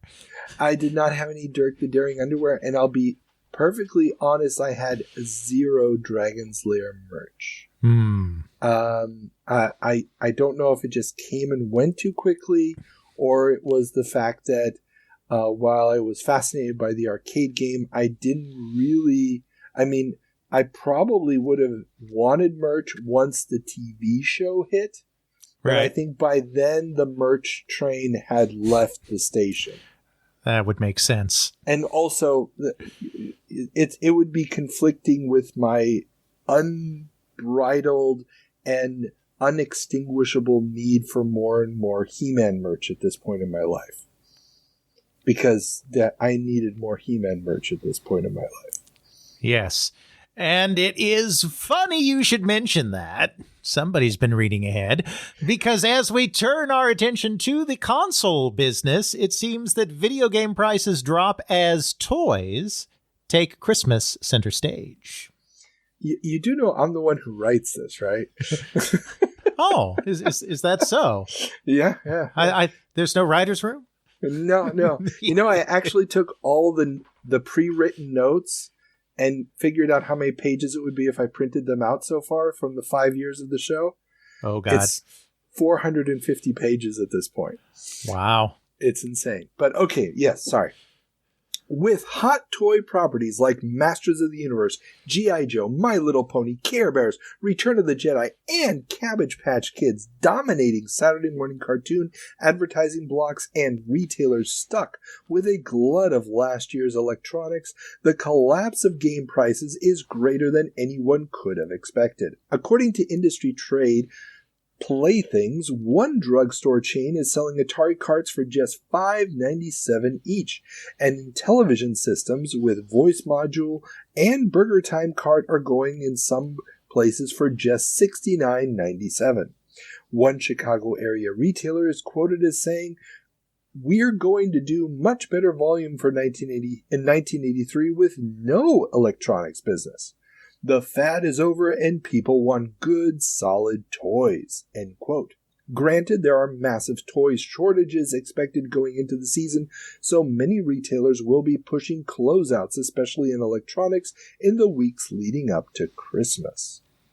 It's the beginning of the golden age of action figures here. You were there for the beginning of it. I came in the middle of it, but it was a good time for traditional toys and their attendant cartoons, comic books, etc. Underwears, no doubt. Oh, yeah. I mean, I still remember I believe it was 1982 Christmas. I wanted the action figures for the Lone Ranger movie that came out that year. Or maybe it could have been 81. No, it was probably 82. And 81. 81 was that, The Legend of Ranger. And by the next year, it was all He-Man all the time. And there was just this infinite number of figures that you could just keep purchasing, and play sets and vehicles. And yeah, some of them stank. Some of them were covered in moss. See, now Mossman actually comes out after I'm out. Mossman came out after most everybody was out. Yeah. Mossman was. I still remember seeing an entire bin full of just Mossman figures at Fred Meyer's, and wondering, "Oh, that's so sad." And then I picked up, but then they also had another bin full of GoBots, discounted GoBots, and I bought everything. I love me the GoBots, but we don't need to have that conversation here today. Maybe at some point you'll have to play the GoBots computer game. Why am I not surprised that the man who used an Amiga way after the PC came out was also a fan of the GoBots? It was only the fact that in Córdoba, in the province of Córdoba, they never aired the Transformers cartoon. I kept seeing ads for it in magazines. I was reading the translated version of the Marvel comic book, but the cartoon didn't air. Our stations only aired GoBots. So I knew all the GoBots characters, and they were so much cheaper, and there was no kibble. So it was just a natural thing for me to want GoBots. I will defend that decision all the way. But okay. Now, a couple of notes here because, this story about the toys and the retailers dumping video game stuff, it really is it is the culmination of this year of the crash that we've been talking about. So the Atlanta area report, and remember, we've talked about this before, Playthings has this great feature every month, this Toy Trade magazine, where they have different toy trade people in different regions of the United States giving sort of a quick, feel of their area. The what's selling section. Exactly. I love it. It's so much fun. It's so much fun every time to read. So the Atlanta area report says the only systems that seem to be selling are the 2600 at $90 with a $30 mail-in rebate. And Coleco's Atom, but apparently they are in so short supply and the waiting lists are common in stores. Now, many toy retailers expect to make a total departure from the electronics category in 1984. Toys R Us and Child's World don't seem to be budging, though, despite the percentage of their overall sales attributable to electronics dropping considerably. So they're still sticking with it, but it's becoming a smaller and smaller piece of their pie. Now, one mass merchant buyer did say, though, that the legacy of electronics and toy retailers may have been that it got consumers used to the idea of buying $20 to $30 items in a toy store, something that is helping the sale of pricier toys. So what I'm hearing is we have the Atari 2600 to thank for the USS Flag aircraft carrier.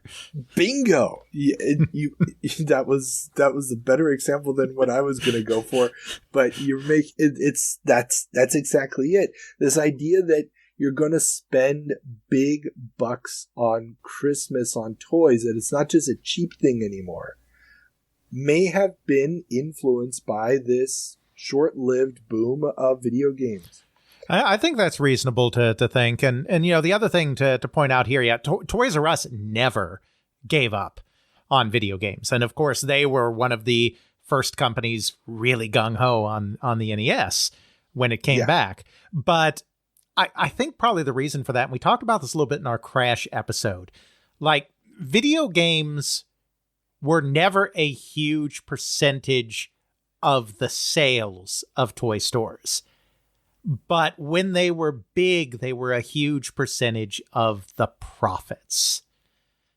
Outsized based on how many were being sold. And that's because most of the toy business was a low margin business. And I think the problem is once you got into the discount bins, like most toy stores couldn't ride that out because it's too low margin of a business normally. But a national chain like a Toys R Us or a Child's World, they can afford to ride out the lean period and keep banking on that because their business is just so much bigger and different. Because toy stores are still a lot mom and pop in this time period.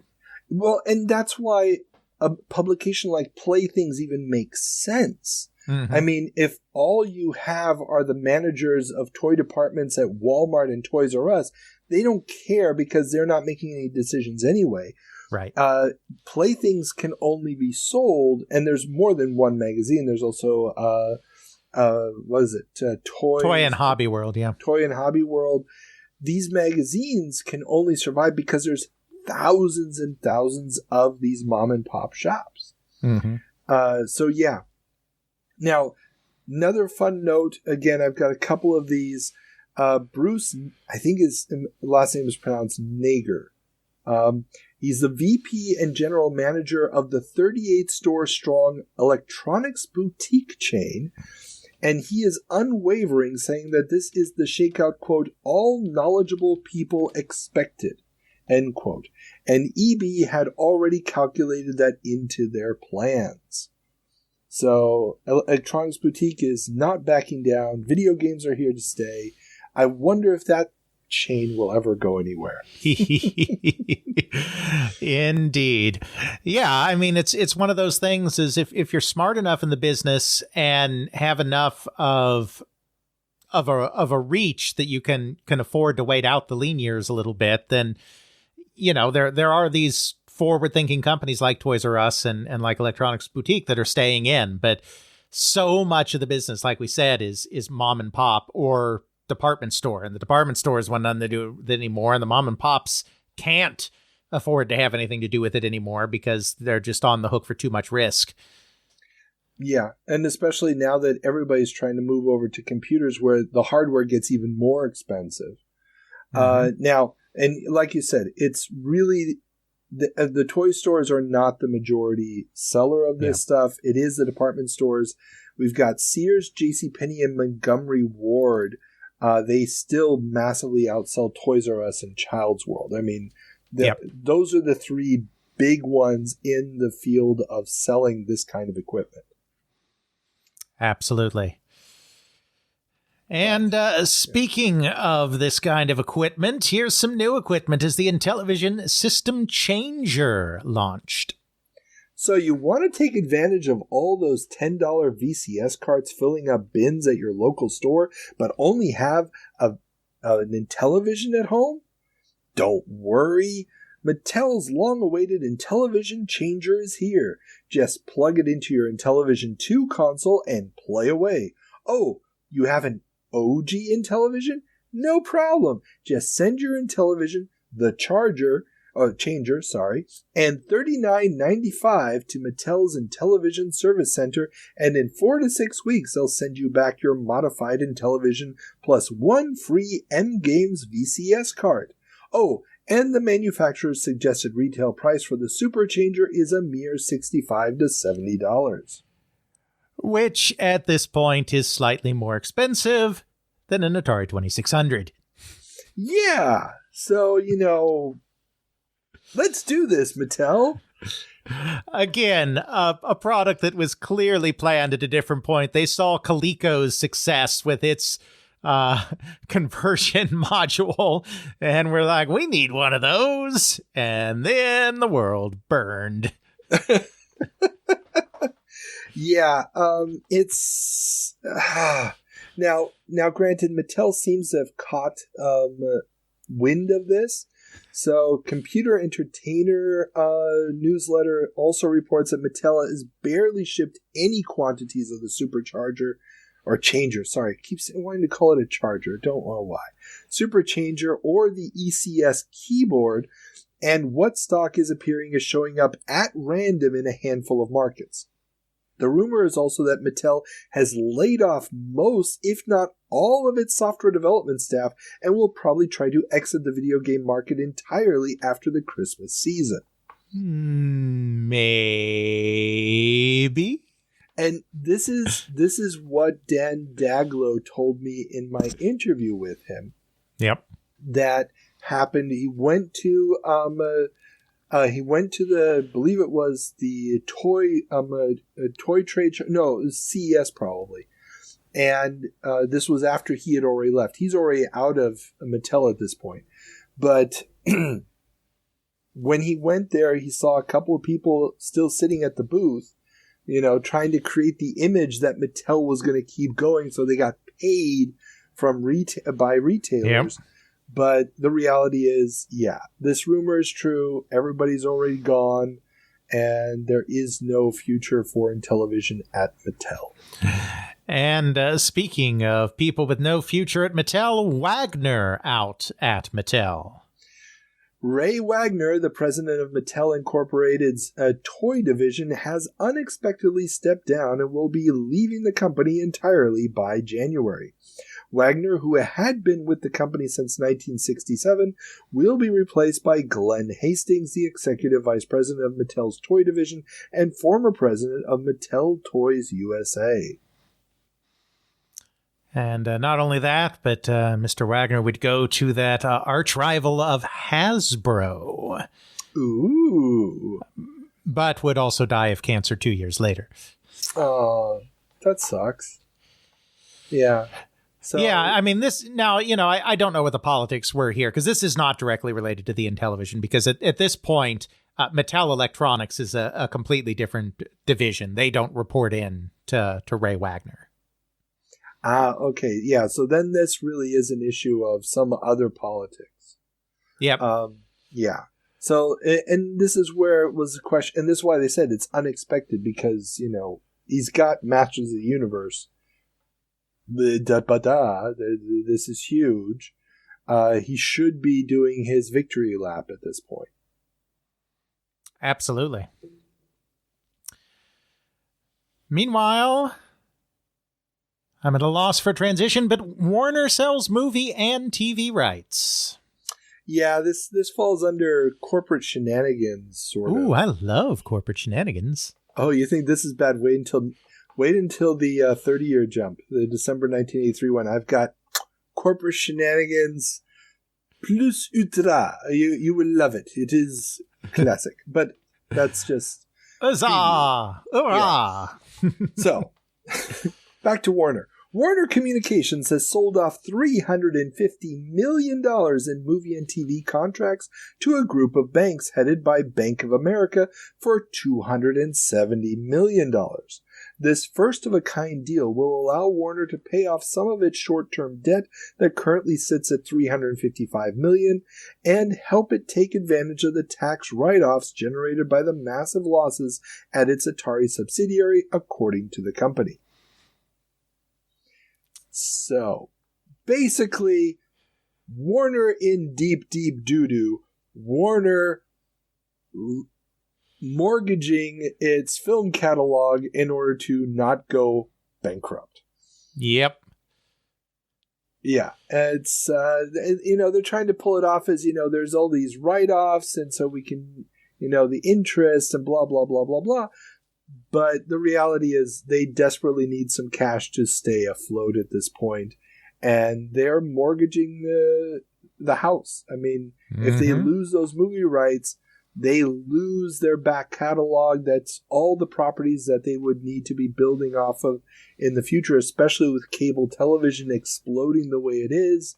That back catalog is suddenly, the foundation for being able to fill hours and hours of programming.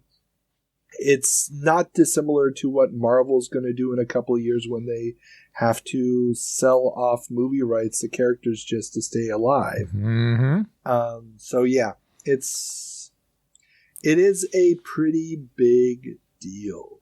It works out for them at the end, but Yeah, but no, they're in real trouble, and not just financially in terms of profits and losses, but also in terms of an ever spiraling stock price, which could leave our friend Mr. Steve Ross very vulnerable to corporate raiders from down under. Well, that's already started.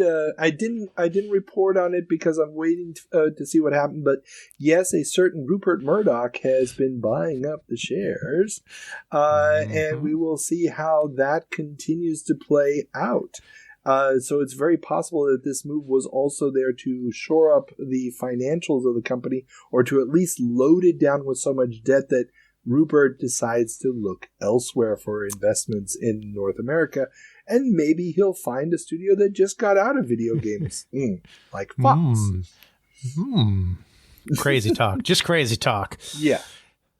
Meanwhile, though, Atari is still attempting to chug along under the Warner brand as Atari teams with Activision to bring games home.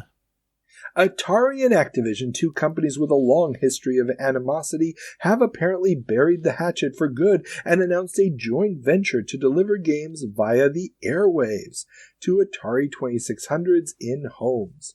This comes as news breaks that Mattel's similar service for the VCS, for the Intellivision, Play Cable, will be shut down after 3 years, having only managed to entice 10,000 users.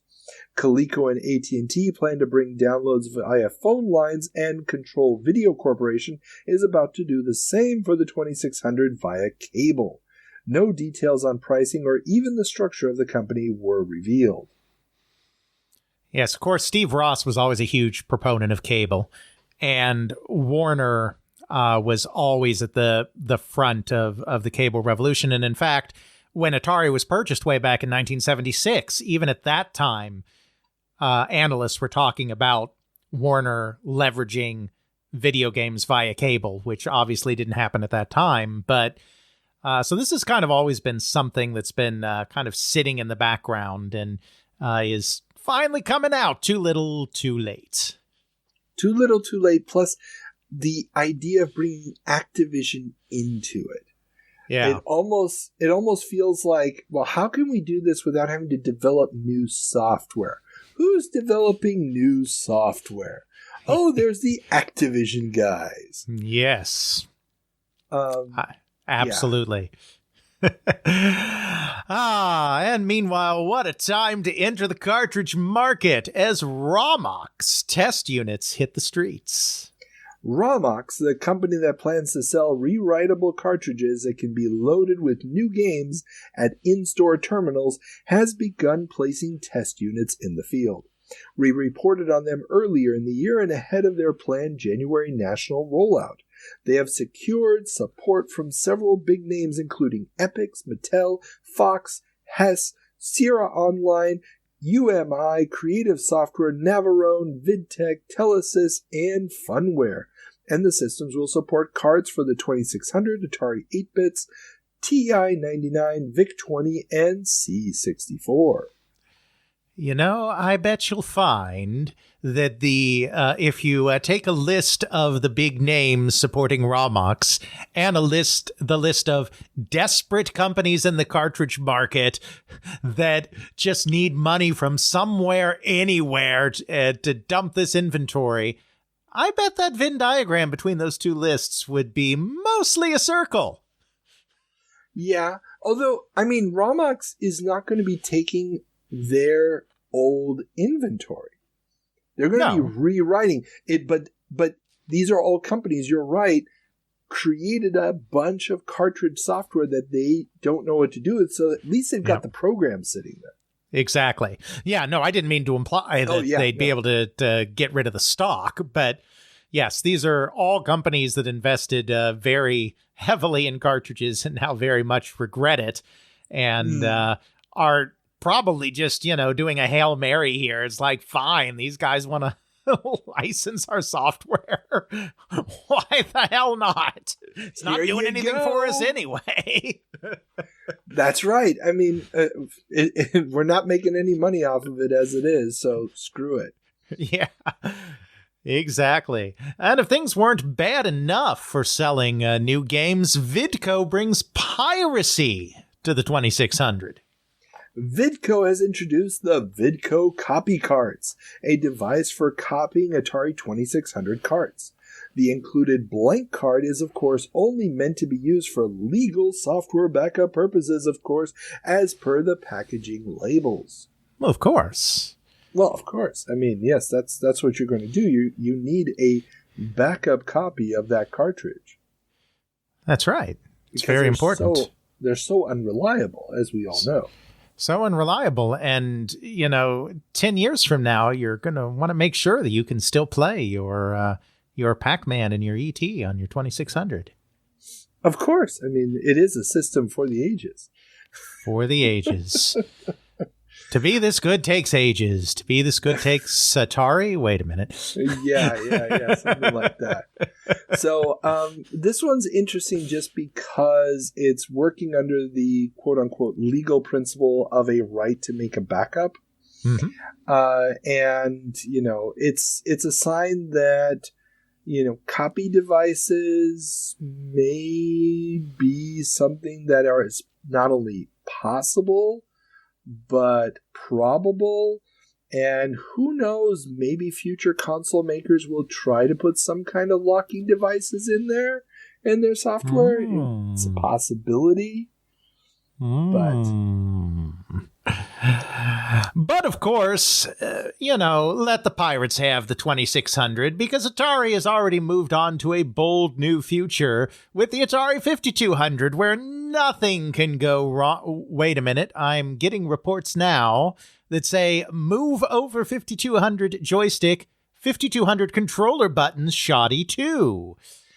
While the non-centering sticks on Atari's 5200 controllers are legendarily bad, apparently the buttons on the stick, especially the side ones most people use, are extremely prone to breakage. This month's Video Game Entertainer newsletter has a piece about how to repair them yourself with a bit of aluminum foil, a procedure only those that are experienced with repairing electronics and those bored with returning the controllers should try. Yeah. Good job, team. Yeah, according to the person writing the article, they had already sent theirs back like 4 times, and they're just tired of doing that. So here's the solution: add some aluminum foil inside to help the contacts or something. It's really the 5200 Super System is such a load of crap. It's so sad. Yeah. Well, that's all we have for video games, but video game consoles. But don't think that means we're almost done. We have a long way to go because we are hitting the home computer stride. And so as we turn to computers, we start with a little bit of deja vu after our Coinop section as Comdex fails to impress. While last year saw the mouse's big coming out party as the cool new peripheral, this year's Comdex had little to excite, according to the New York Times. While VisiCorp, QuarterDeck, and Microsoft all showed off their GUIs, various networking protocols were vying for supremacy, most of the con was clogged with a myriad of Me Too IBM compatibles in both desktop and portable formats. And really, our next couple of headlines are going to play right into this continuing theme. So I think I'm just going to move right on because, as was hinted here, Vision launch fails to impress. VisiCorp, the company that birthed the spreadsheet market, has finally launched their GUI, graphic user interface, for MS-DOS called Vision. The program has failed to impress the reviewer at Personal Computer News in the UK, who notes that, unlike Microsoft's Windows, which was just quote-unquote launched 2 weeks earlier, more about that in a moment, Vision does not allow MS-DOS programs to run in a window, and therefore only programs specifically written for Vision can be run in the GUI, and those are limited to 3 VisiCorp offerings: a spreadsheet, a graph program, and a word processor. If you buy just the GUI, aka Application Manager, you'll be spending £375, and this was back when the pound was still worth something, so add at least 50 to 70% on top of that. Add in the 3 applications and you're up to £1,170. As one UK dealer put it, quote, VisiCorp is built around the success of one product, VisiCalc, and that has had its day. I sell 40 Lotus 123 packages for every copy of VisiCalc. All that Vision seems to offer is a more user-friendly competitor for 123, but without the database. At £1,200 a throw, it is hardly good value for money. End quote. Preach. Yeah, this one is it's pretty hard. I mean, we've talked several times over the last year or so about how Vision, keeps getting delayed. There's lots of intrigue going on in the background with what's going on at VisiCorp. Obviously, Lotus 123, founded by former VisiCorp employees. So, there's a lot going on there. But yeah, this thing looks like it's DOA. Now, curiously enough, on the very same page of Personal Computer News, it's a weekly magazine in Europe, in the UK. The very same page, they have a write-up about MS Windows, talking about how 23 computer makers, notably not IBM, have pledged to support the system and will be launching machines with Windows installed on them at, according to Microsoft, minimal additional cost to create a, quote, standard user interface and development environment, end quote. Those machines should start appearing in the US on April 30th of 1984. Now, spoiler alert, Windows 1.0 won't actually launch in the sense of get on the market, not launch as in we had a press conference. Yes. Until November of 1985. Yeah, but really that's okay, Carl, because, really, Windows, who needs it? While at least a dozen companies displayed Windows GUI systems at Comdex, some skepticism about whether or not GUI interfaces will take hold remains, as the 3,000-pound gorilla of the industry, IBM, has not yet made any announcements concerning the approach to computing. UK Personal Computer Weekly's David Guest suggests that Windows may just be a flash in the pan, and that the idea of business people being afraid of interacting with a computer due to fear of the keyboard is just an American import triviality. He sees no real benefit, especially given the massive amount of RAM that would be necessary to say nothing of specially developed software to make such an environment work properly. Now, in all fairness to Mr. Guest here, at this point in time, the GUI was basically a waste of space because of the massive amount of RAM it consumed relative to what the systems of the time had. It's the right call in terms of 1983. But as a future prognosticator of where the world is going, obviously it is a less right call. Oh, definitely. I mean, when they talk about the version of Windows that was shown here, and there's also a video from Comdex, 1983 Comdex, where you can see some of this presentation. It was done by, what's his name? He's at one of the big companies, and he was walking around with a video camera. There's young Bill Gates there and all this stuff. I got a link to it in the show notes. Mm-hmm. But Windows at this point in time worked by, when you booted up Windows, first you told Windows which programs you were going to be using during that Windows session. It would have to load all of those into memory, and only then could you start using the programs. You didn't have to have them all open at the same time, but you had to have the programs loaded into memory. Windows could not load it from within Windows. And it required at least 192K of memory just to basically get it started, which at that point in time, I mean, your standard PC started off with 64K. And a 256K machine basically is going to set you back so many thousands of dollars it's not even worth talking about. So, yeah, it is, you're right. David Guest is correct at this point in time, but this idea that business people wanted an easier interface is not a triviality. No, that is real. To have multiple things on the screen, that they wanted to be able to, look at their text, look at their graph at the same time and stuff. Look at Carl's face at the same time as I'm looking at a spreadsheet of headlines. Exactly. At the same time that you're also making sure that the audio recording is still running. At the same time that all of this stuff happening at the same time. You want that. You want that interface. We don't have to be programmers. And it's very much the I don't want to say PC master race type of attitude, but that's really what it is. It's, well, if you can't deal with all these DOS commands, then you are just a plebeian person. Anybody can figure this out and want to figure it out. And no.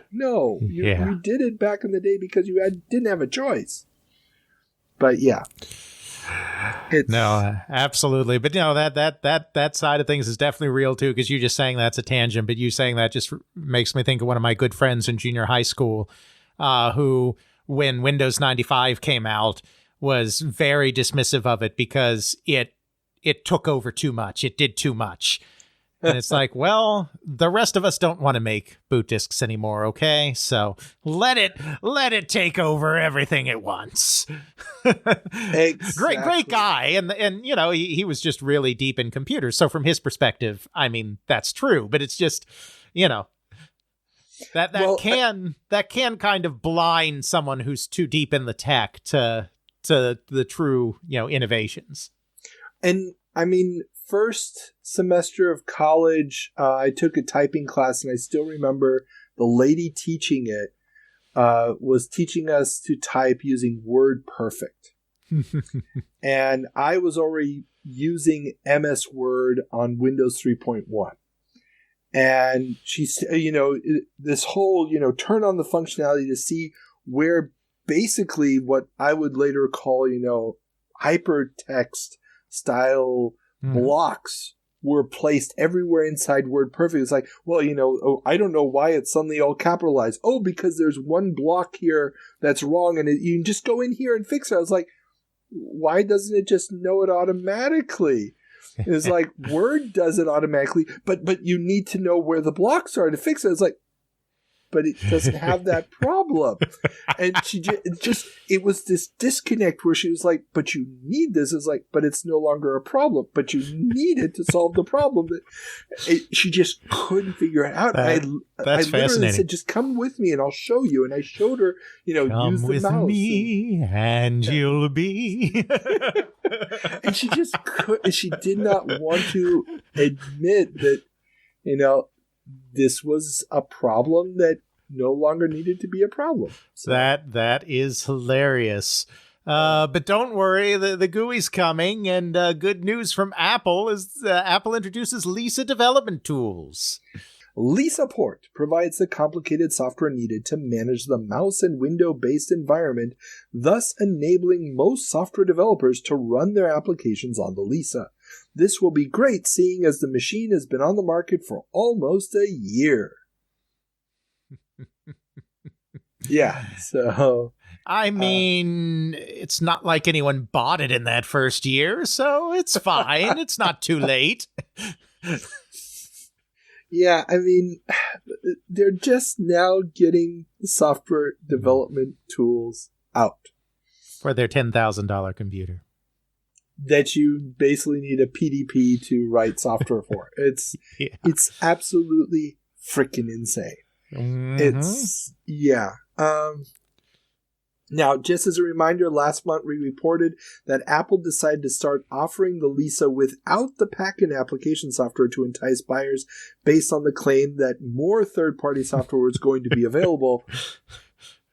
That was last month. This month... Yeah. Oh, the tools to make that software is now available. So give it another 12 months before that software is available. So really, how can you lose? How can you lose at this point? Yeah, it's a problem. Now turning to some game companies moving in new directions as Sierra's Homeward makes word processing easy. Sierra Online's Homeward word processor for the Apple II tries to make working with a word processor easy through the use of on-screen icons. The typical word processor of the time requires the memorization of countless keyboard shortcuts, but this program tries to make quick and easy access to functions no more difficult than choosing the right icons. It also comes with a keyboard overlay, manual, and an audio cassette with instructions. Computer Entertainer's review of the software is quite glowing, with the reviewer claiming to be able to work with the program without having to look at the manual first. I mean, this really is ahead of its time, and I think was fairly successful for Sierra. Yeah, and was also available on a plethora of systems. I mean, yes. And the icons were very, very big. Oh my God, they're huge. It's half the screen is like 5 icons.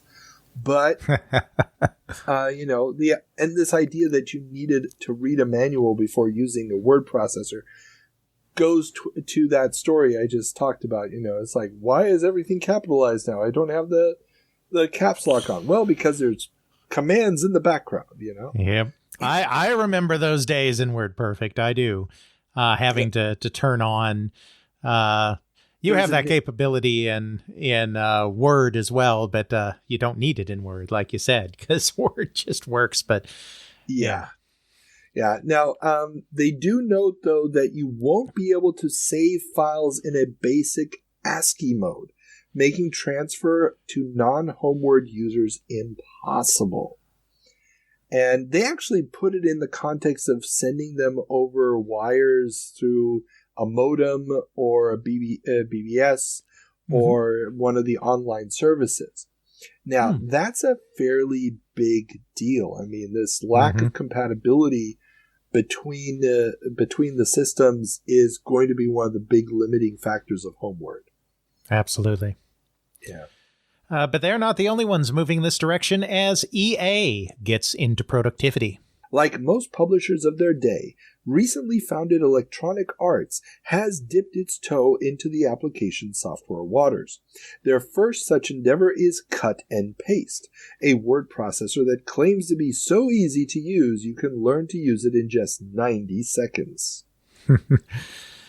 Yeah, I mean, all of this is kind of a follow-on from the kind of all-in-one home computers like the Atom that ended up failing, but we're getting to the point in the market now, this idea that home users aren't just going to have a computer in the home for playing games, which is what really everyone was just using for, VIC-20s and whatnot for, but that we're actually at a turning point where people in the home are also going to want to like type their letters up on a word processor. And so this is essentially a way of competing with the atom, so to speak, as a software company, by bringing out software that can be used on the existing hardware. And I'm glad you have the story in here about EA specifically, because I mean, I knew about this, but in a few years, Activision's going to change its name to Mediagenic, and they're going to get into business software. And everyone, that covers this historically is like, oh, that stupid game company getting into business software. What were they thinking? And it's like, okay, dude, maybe they got into it a little later than some of their competitors, but EA was also in home productivity software in the early and mid 80s. And yeah, didn't do great in it, but the company itself got out of it just fine. I mean, it wasn't that much of a stretch as people think today for a game company to get into some cheap productivity software at this time. Muse Software has done it before that. Broderbund is doing Print Shop. Yeah. And Bank Street Writer. Don't forget Bank Street Writer. Everybody is doing it because the idea that, you are just a video game software company isn't really hard baked into it yet if you're in the computer software area. Mm-hmm. If you're a video game company like Activision at this point, yes. But if you're doing software, you're doing computer software. And I mean, I talked to Ken Williams about this, and, he highlighted the fact that the level of quality, the amount of testing that goes into this kind of software versus games is what makes this a completely different type of investment. Oh, yeah. And when he talked to Bill Gates and asked Bill Gates, why don't you just buy us? Because there was issues because of the networking and stuff. And Bill Gates told him, you're in the hit-driven business, and Bill Gates is not in the hit-driven business. And if you're not in a hit-driven business, you're in a productivity software business, for example, you can invest more time in getting it right because you're going to have a longer shelf life for that product. You're going to be building off of that user base again and again, as opposed to the user going, well, do I like the new game? Yes or no? And I can decide each time. It's like a roll of the dice. Right. There's no carryover advantage. Mm-hmm. And so, yeah. And EA is not just stopping with this. I mean, they also have the music construction kit, which gets advertised this month. We're going to have, obviously, deluxe paint later on. Well, they also, in 84, they're going to have a personal organizer suite as well. Yeah, I mean, if you're already building all these tools to make games, if you're already having to do databases and all this other stuff in order to make the games, you might as well, sell a couple copies of them. Absolutely. Meanwhile, turning our attention to the ever-expanding PC market, Tandy goes PC compatible. Sort of. Now, Tandy introduces the TRS-80 Model 2000 at Comdex. The machine, which will retail for several hundred less than IBM's PC, will outperform even the upcoming PC-AT, as it is using an 8 MHz Intel 8186 processor as opposed to the AT's 6 MHz 8286 processor. Sadly, this performance gain is slowed by the machine's partial compatibility with the PC, as applications using the graphics mode of the IBM machine or that bypass the IBM BIOS won't run properly, including Lotus 123 and WordStar. I mean, just the words Lotus 123 are the kiss of death right there. It's like, oh, you can't run the software everyone buys a PC for?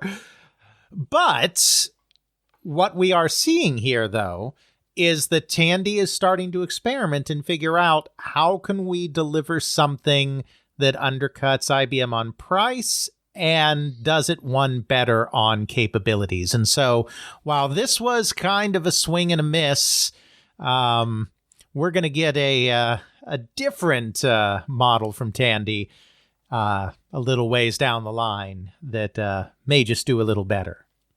And may not have the TRS-80 moniker added to it anymore. Exactly. Yes, which is becoming more and more of a misnomer as time goes on. Yeah. But yeah, you're right. I mean, they're figuring it out. They're getting closer. Mm-hmm. And when they finally hit it, they're going to hit it so big. Indeed. But right now, it's not about Tandy models. It's all about the PC Junior. And the PC Junior gets tested. The first PC Junior demo units have been sent out to stores, and the New York Times has printed a review of the machine, and it's not pretty. All the fears concerning the lack of usability of the chiclet keyboard, the limitations of the base version 64K of RAM, and lack of disk drives, as well as the high price tag of a complete system, means that there is little to recommend the system that won't be available to buy for months. And just wait till you hear what software is compatible with it. Yeah. So obviously we talked a ton about the PC Junior last month when it was announced. It's not going to be available until well into 1984. It's going to be way, way too expensive. And the only positive side of it is its graphics mode, which, well, if you're a Commodore 64 user, you laugh at that. But hey, it gets you out of cyan, okay? Hey, come on. CGA had a 16-color version. That's what CGA stands for, right? Cyan Graphics Adapter. But yeah. So this is going to be a bit of a shit show, is what I'm trying to say. Indeed, but that's okay because computers are the hottest item this Christmas. And none of them is a better seller than the TI-99 4A. Ooh. That's right. Oh yeah. Texas Instruments' now defunct computer is selling out nationwide, with near riots breaking out at a Kmart in North Carolina over the discounted $50 computer. No one cares that there won't be any more software coming for it. A very slow summer and the collapse of the video game market meant that many companies did not produce enough machines to meet demand over Christmas, with Atari and Coleco both having a dearth of inventory. The Computer Entertainer newsletter reports that sources told them that Atari is actually holding back up to 60% of their inventory, potentially hoping to take advantage of the higher prices they announced would be coming in January, which we reported on last month. According to the New York Times, the muscle player in this new market that was not frozen in anticipation of the PC Junior as many had predicted will be Commodore and its 64. Software makers are not going to be the big winners, though, as many are still hurting from last Christmas and heavy investments in defunct systems like the TI-99 and VIC-20. Ken Williams of Online Systems says that he is only keeping 30 days supply of games in stock until he, quote, understands the market better, end quote. Yeah, I mean, this right here is really what fuels the rise of the C64. Now, obviously, it was a very good machine and stacked up very well against its competitors as well, and they had priced a lot of their competition out of the business, but basically they had Christmas 1983 to themselves because Atom was a mess and Atari, due to management changes primarily and freezes on product development cycles related to the management changes, meant that they basically had the entire market to themselves other than a discontinued computer selling at bargain basement prices. Yeah. I mean, they are just racking up the sales. They're going to come out of this smelling like roses, and both from a technical standpoint as well as from a business structure standpoint, they are ready to take advantage of it. They can manufacture in quantities, well, not quite the quantities they want. We'll see in some places, but now, just as a side note, it's important to notice here that part of this craze is something that's going through in the media, and it's the fear-mongering by computer companies that not having a computer will somehow put kids at a disadvantage.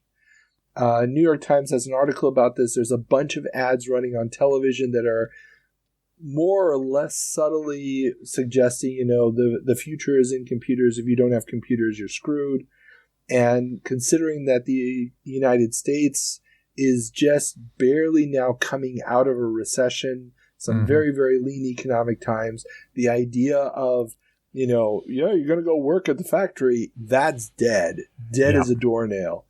And so this is a really real fear that's being exploited by a lot of these manufacturers. Absolutely. Though even with sales being so great, it's not all wine and roses for everybody in the retail business as JCPenney's drops computers. We reported last month that JCPenney, the second largest retailer in the U.S., had decided against carrying Coleco's Atom. Well, this month, Penny's has decided to stop carrying all computers as of February 1st, 1984, citing, quote, diminishing profitability and insufficient product supply, end quote, as a reason. Yes, because, of course, Commodore, the big winner in everything here, is bypassing the department stores, and they are going to the Kmarts of the world. Very, very true. Now, they're going to keep selling at Sears for a while. Mm-hmm. That's the big one, but even then, it's not going to be forever. And it's JCPenney just decides, screw it, we're out. Yep, absolutely. Meanwhile, Coleco tries to calm markets. Coleco has invited select securities analysts to tour its factory in Amsterdam, New York, to calm fears that the Atom computer is not rolling off the assembly line. Coleco stock has been one of, if not the most volatile stock of the year, with a high of $65 and a low of $13.50, and options contracts for 216 million shares of stock, although the company only has 16 million shares outstanding. And for those who don't understand stock speak, a option contract is when somebody puts basically a bet out saying, hey, I'll buy stock X at this price at some future date. Usually that price will either be higher or lower than its current value, speculating how it's going to move. Having 216 million option contracts pending, open bets on only 16 million shares, is absolutely insane. Yes. And they're all over the place. It's not just everybody saying it's going to go down or everybody saying it's going to go up. It's everywhere. Now, this comes after a Wall Street Journal report on November 30th claimed that they have only produced 10,000 Atom computers so far, a claim that Coleco President Arnold Greenberg denied, stating that they had produced more than 10,000, but refused to give an exact number. 10,001! Exactly. Now, most analysts are thus casting doubt on Coleco's ability to ship its already dramatically reduced target of 120,000 machines in time for Christmas. There is also a growing murmur of quality control issues and unreliability with the system, but since many of the machines are being purchased as Christmas presents, the true extent won't be known until after Christmas. Thank God they're also purchasing Cabbage Patch dolls at Christmas. Oh, yeah. And they're basically beating each other up to get a Cabbage Patch doll. Meanwhile, they're like, take my Atom, please. We'll let you buy the Cabbage Patch doll if you buy an Atom computer, too. That's right. Now, Computer Entertainer reports that deliveries to stores are extremely spotty. Gimbals, it's a retail chain, said they only received 3% of the machines they ordered, while discount department store Calder only got 42 units for its 95 stores. Not 42%, 42 units for 95 stores. There are also reports that placing an Atom data pack on the printer or memory drive system may completely erase it. Now, the memory packs are those slightly modified cassette tapes that they're using. Yep. So, yeah, apparently shielding may still be an issue with the Atom. Little bit. But you know, we like to pick on Coleco and their Atom, but in fairness, they are not the only ones having problems right now, as Commodore plagued by defective machines. Rumors are circulating that faulty power supplies and some keyboard issues are leading to return rates of between 20 and 30% for Commodore's flagship C64 computer. And yeah, I mean, it does look like there are quite a few returns on these. It looks like they may have just dropped some of the quality control in the process of mass producing these things in time for Christmas. Yeah. Commodore will ultimately work these out. It will be a very reliable system for the next decade until it's finally shut down. But yes, everybody seems to be running into this problem at this point in some fashion. Absolutely. Well, there's just such a race to not only get to the bottom on price as fast as possible, but get mass distribution as fast as possible. And when you put those two things together, this is what happens, even with good, well-meaning machines like the C64. Yeah. And it is a complicated one. I mean, they didn't go the cheap route of a chiclet keyboard or a membrane keyboard. No. So they just went the cheap route of not putting high-speed lines in for their disk drive. Or no two true joystick ports. Instead, it's just one joystick port with an extension added on. So, But we digress. Meanwhile, Atari can't get their computers to market, but they're still not giving up the fight entirely as Atari announces Translator for the XL. The Atari XL line of computers' inability to run many third-party programs written for older Atari 8-bit computer models has forced Atari to act, and that action is the $10 Translator program that will allow the vast majority of that software to run on an XL by bypassing the new model's operating system. And that's the sound of nobody caring. Yeah, well, the best part is there's not just one version of the translator. There's like 3 versions of the translator with a list of which programs will work with which translator. That's delightful. Yeah. So backwards compatibility on home computers, never really something that got worked out. No. Meanwhile, the old players in the market are still out there as well as Apple gets sprites. Synetics, maker of Super Sprite, an Apple add-on that provides sprite capabilities to the aging microcomputer, has announced 2 new boards, the Sprite 1 and Sprite 2, priced at $149 and $249 respectively. The Sprite 2 adds sound generation, but lacks Super Sprite's speech capabilities. Because why buy a great sprite moving machine like the Commodore 64 when you can just buy a more expensive sprite add-on for your aging Apple II? Yeah, because those 4 colors on screen will never get old. Yeah, I mean, the idea that a computer has to produce sprites, I mean, obviously goes back to Atari, did it with the Atari 8-bit line back in 79. The Commodore 64 is obviously taking this to a whole new level for its time, and the Amiga is going to do even more with that, blah, blah, blah, blah, blah.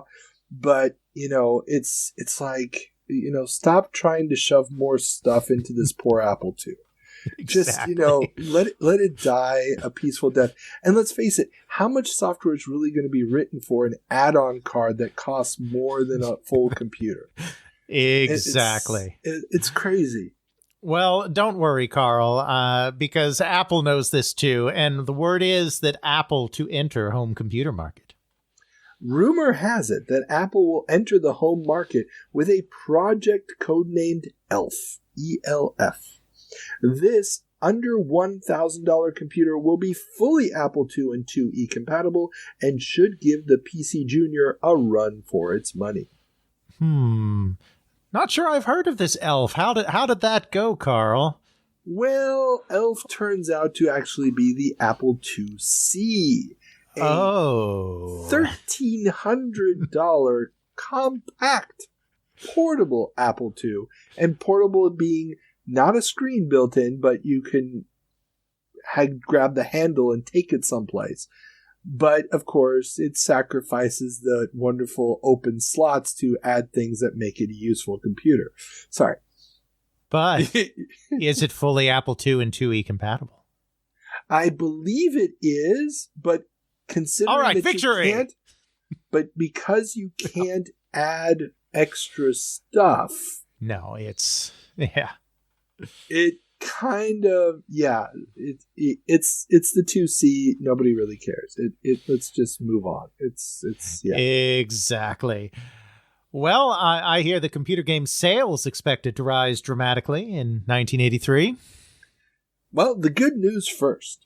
According to the Yankee Group, they do market analysis. Computer game sales are expected to jump 250% from 6.4 million units in 1982 to 16.6 million in 1983, while video game cartridges sales are expected to jump 33% from 60 million units to 80 million units. The big difference is that the revenue for computer game sales is expected to jump 270% from $157 million to $425 million, while game cartridge revenues are expected to stay flat at $1.5 billion. Video game hardware sales are expected to drop 32% from 7.8 million units to just 5.3 million units, with revenues dropping a whopping 51% from $1.3 billion to just $640 million. So basically, we're replacing the console business with a much, much, much, much, much smaller computer software business. And that's before everybody figures out you can pirate stuff. Exactly, which is why, and I know I've banged this drum before, those people that are like, well, there was no crash because we all just went to home computers. And it's like, I know you did because you were a gaming enthusiast. But look at these numbers here. This is a very different market, this home computer market, even though it's growing, than the collapsing video game business. Yeah, I mean, video game business at $1.5 billion, even in the middle of the collapse, is the expectation. In software, $2 billion total when you include hardware. Yeah. I mean, it is a very different ballgame. Mm-hmm. And that's going to massively impact how much money you have for development, how much time you can afford to spend on development. The quality control of the programs is going to be a completely different situation. Absolutely. But good news, everyone. The TI-99 software drought is over. While the machine may be dead, the fruits of Texas Instruments' change in software licensing policies have finally borne fruit, with a wave of games coming to the system in time for Christmas, including ports of arcade games like Burger Time, Star Trek, and Munchmobile, computer games like Return to Pirate's Isle and Jawbreaker 2, console games such as MASH and Super Demon Attack, and more. Cart prices have also been reduced to between $11 and $30. Yeah, so basically all of those companies that were like, sure, TI, we'll support you. Your computer did great in 1982. We're going to get some holiday software ready for 1983. Are now like, oh, crap. Yeah. You know, and that $30 game is going to look really, really like a bargain next to that $50 computer that you just picked up. Mm-hmm. So yeah. Sorry, guys. Not going to work out. No. Meanwhile, though, across the Pacific, MSX unites Japanese appliance makers. The rise of the MSX standard in Japan is being seen by home appliance manufacturers as a way to get in on the home computer market currently dominated by NEC and Sharp. The first machines to roll out are primarily selling well in rural areas and less so in urban ones. But companies like Matsushita hope that massive sales of the machines, which they are manufacturing at the rate of 15,000 per month, will lead to mass support by the software industry. And this is an interesting split between urban and rural people, because these are machines being made by home appliance manufacturers in part. That means they have distribution. So exactly. You may not have a computer store in your little town, but you got somebody who's selling a dishwasher. And so, boom, now suddenly for the first time, you've got a machine. And the MSX is going to be huge in Japan as this low-end entry-level computer. And it's, it is an interesting development of who can be a player in the computer field. Mm-hmm. Absolutely. And speaking of cheap computers that sell, Speccy hits 1 million. Sinclair has announced that the 1 millionth Spectrum computer has rolled off the assembly line in Dundee on December 9th. This means it is almost at the ZX81's 1.1 million record, and at 50,000 new Speccies a month, it won't take long. But even with that, Carl, because these really go together too, British hunger for computers outstrips supply. For the second Christmas in a row, it looks like computer manufacturers and retailers have underestimated the demand for their machines by UK consumers. Sinclair and Acorn are both running short of inventory, despite Sinclair celebrating the 1 million Speccy to come off of Timex's production line and Acorn air freighting machines in from Asia. Yeah, so people want these computers because, well, like we said in the States, England really does not feel that going and getting a job in the mine is going to be a long-term prospect for little Bobby. Nope. And say what you will about Margaret Thatcher, and believe me, I could say a lot. She is pushing for a new Britain based around new industries. And that definitely. Also dovetails very nicely with the rise of the computer as well. Oh, definitely. And I mean, it's being pushed on television.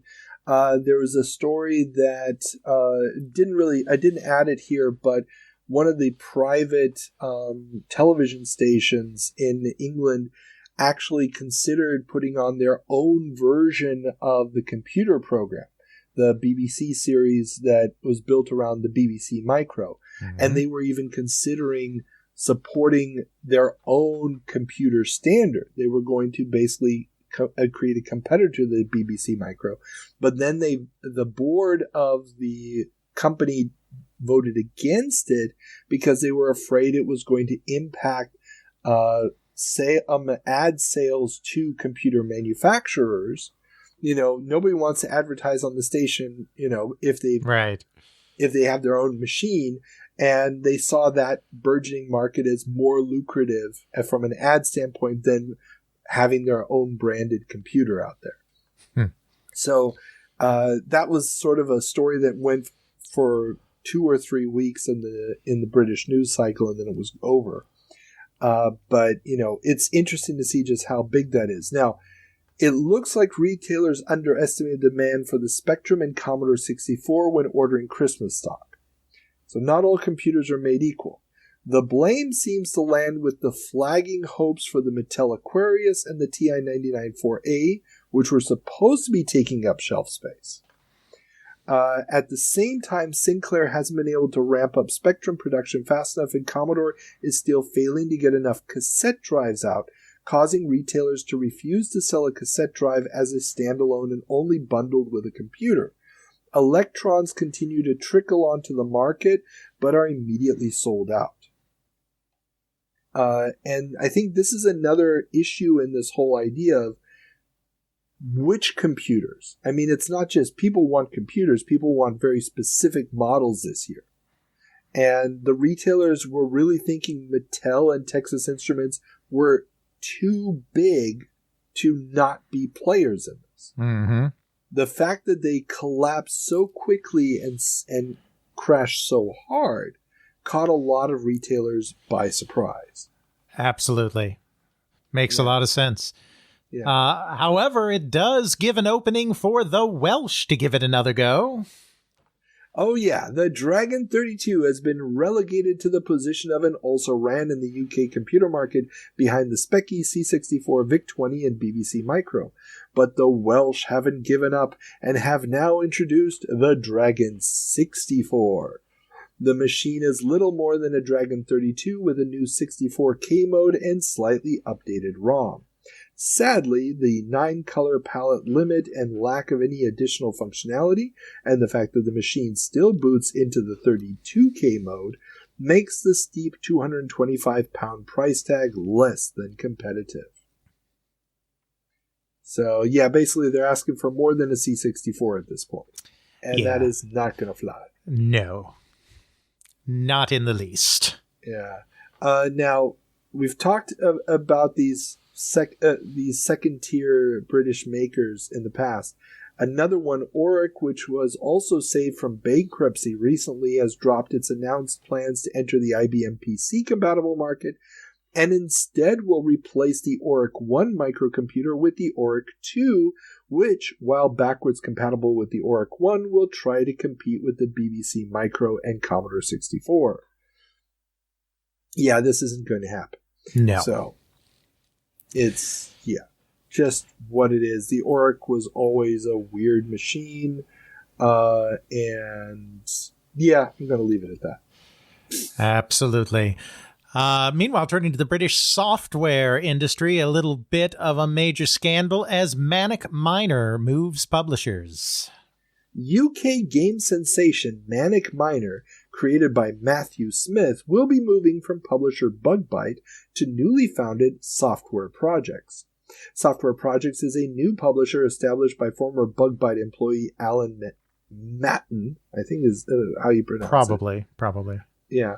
Matthew Smith has revoked Bug-Byte's license to publish Manic Miner, which still has 50,000 copies of the game, which it can continue to sell until its supplies run out, leading to 2 versions of the game being on the shelves at the same time.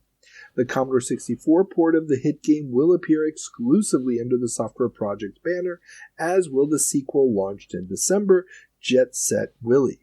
Smith, who is still 17, has already made about £10,000 in royalties from the 40,000 copies of Manic Miner Software Projects has sold, and will gain just under 1/3 of the company's shares when he turns 18 in February and assumes a seat on the company's board. Yep, they basically realized that Bug-Byte didn't really have anything except Manic Miner, so why sell it to them when we can start our own company? Matthew Smith couldn't technically start the company with Matten just because he was a minor at that point, but really it was started by the two of them together, because it's like, cut out the middleman. Exactly. And I mean, Software Projects is going to have a fairly decent run in the UK market.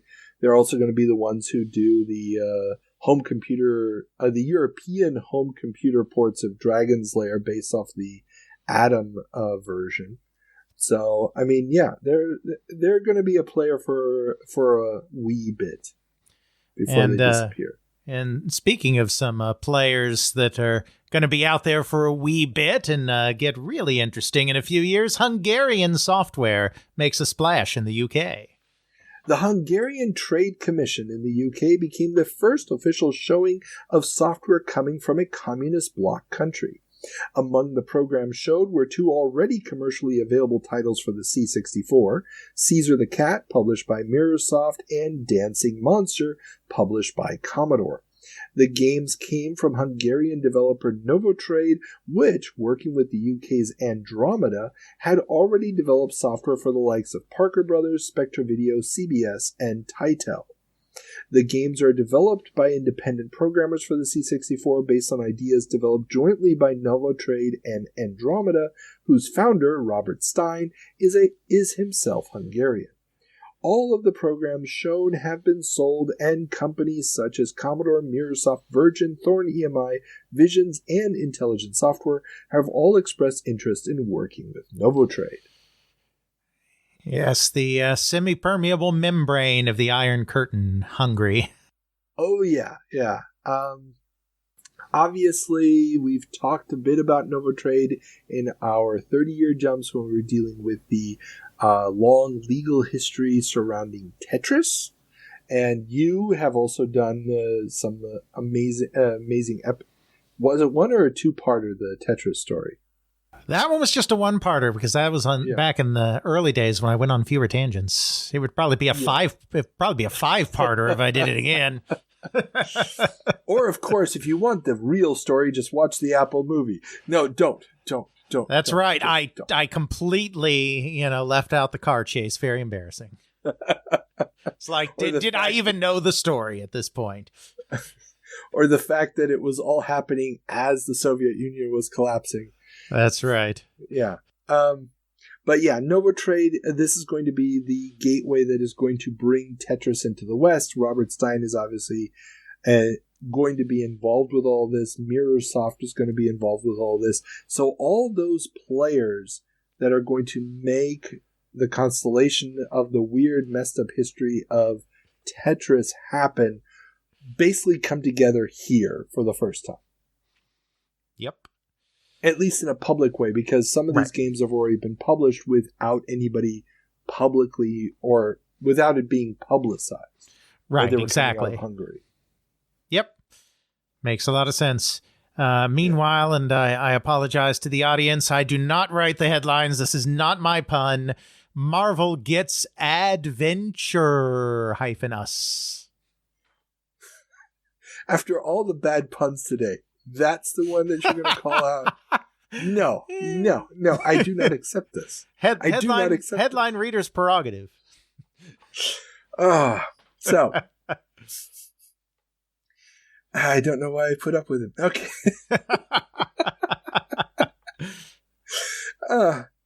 This is the kind of thing I expect from an old married couple at this point. Come on. So, Adventure International, the OG microcomputer adventure game publisher, has signed a deal with Marvel Comics to bring their pantheon of characters to home computers. While the Atari 8-bit and Commodore 64 versions of the games will be written in the company's U.S. offices, presided over by founder Scott Adams, the Spectrum and BBC microports will be handled by Adventure International UK, which was founded a year earlier. The UK subsidiary has already been busy porting older Scott Adams adventures to the UK machines. No offense to Scott Adams, who is a truly nice man and a true pioneer of the industry, but he has not kept up with his competitors in the adventure game space. Let's just put it that way. Yeah, let's face it. The addition of graphics was not the move, especially given that Infocom is just popping out one game after the other. I mean, every magazine this month has at least one Infocom game being reviewed and being heralded as some great new standard bearer. And these Marvel games that he's going to release are not really great. They're really kind of bad. Yeah. I mean, it's the let's face it. This is what we were talking about with Porky's earlier. When you're trying to take something from one medium to another, finding the right format, the right gameplay that encapsulates or embodies the energy of the original work is key. And a turn-based, text-based game is not really what you want when you're dealing with the fast action of a comic book superhero. No. Maybe you could get away with Batman. Maybe. maybe if you were really going the detective route. That's what I'm saying. The question would be great. The question would be great. But the Marvel slate of superheroes really aren't known for putting their cerebral side first. No. And I mean, we also have to remember this is purely for computers because Parker Brothers has at least Spider-Man and the Hulk. There's going to be a Hulk game that doesn't get released, but it gets teased. Spider-Man is already out. We've talked about that. I don't know how broad Parker Brothers' license was for console games at the time. But I mean, this is the wrong format for this property. Absolutely. And speaking of questionable properties, Richard Scarry signs deal with Coleco. Children's author Richard Scarry has signed an exclusive deal with Coleco to bring his picture books to video games. Now, I loved Richard Scarry books when I was a kid, really young kid. That was one of my go-tos. But as a video game, no. Well, and this is the thing. I mean, I honestly have never played any of them. The graphics actually look very, very good. I mean, they're games for little kids. Sure. I'm not sure what the gameplay is like, but it does represent his art style very well. And I mean, there's links to it down in the show notes if you guys want to click on them. But yeah, I mean, they're looking for some property to entice people, and especially given that the Atom needs content for that family set, it's not the worst idea in the world. Sure. It's just, I mean, I realize you can come up with something, but it's not something that really lends itself to games as a property. I mean, it's good that they looked good because obviously as a picture book writer, that's Richard Scarry's main claim to fame is his artwork. But there's nothing in Richard Scarry's picture books that just screams, there's a video game here. Yeah, I mean, I'm guessing you might be able to do put the pictures in the right order to tell the story, right? Type of thing. But yeah, who knows? It's Coleco. They're cutting deals. They're trying to get that content. They got Dragon's Lair, so I mean, why not Richard Scarry? It's all pretty pictures. Exactly. And next, a legend is born? ? As Might and Magic Adventure number 1, The Lava Pits of Faznar, goes on sale. That's right. The famous Might and Magic series by Rick Hoover from Sanctum Software is highlighted in a full-page ad in this month's Creative Computing, and a legacy is born. Yes, of course, all very tongue-in-cheek here. Yeah, just a little bit. It is interesting that there was a previous Might and Magic, especially since 1983 is the year that John Van Gingham started working on his Might and Magic game that was not released until 1986 because it takes a single person a long time to make a game like Might and Magic. Yeah, well, Rick Hoover also apparently was a one-man developer. He only ever makes this one. There's no adventure number 2. But it's mostly a text-based game with a couple of graphics thrown in. But, it's still a party-based, stat-based D&D style game. Mm-hmm. And it's, I just saw it. I was like, Might and Magic. Okay. And then I tried to find this, what's going on here. And yeah, it's not that Might and Magic. No. It's a different Might and Magic. And he did not fight the trademark claim. So at least as far as I know. Yeah, as far as I know too. So there you go. Meanwhile, Quicksoft goes shareware. Seattle company Quicksoft, makers of word processor PC Write, offers the program for just $10 and encourages users to copy the software, but charges a $75 registration fee, which gives registered users access to updates and physical documentation.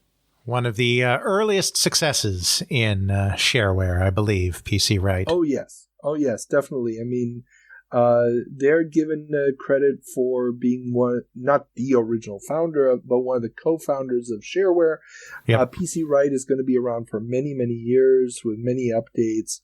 And yeah, this was an innovative way of getting around having to get that retail space. Mm-hmm. Absolutely. And speaking of, I have no transition here. Penguin Publishing enters software market. Who am I kidding? I have no transition. Yeah. Book publisher Penguin has entered the software market through its children's brand Puffin.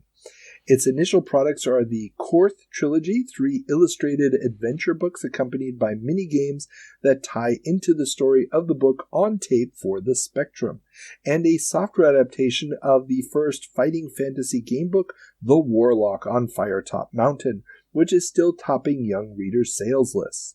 The adaptation is not a faithful text-based affair as later adaptations of the book would be, but instead looks more like Castle Wolfenstein with randomly generated dungeons. So this is kind of the very beginning here, or near the beginning of a very short-lived phenomenon of bookware, because Infocom with its text adventures was kind of a slow burn, and by 1983, it was very clear that Infocom's text adventures were very, very popular.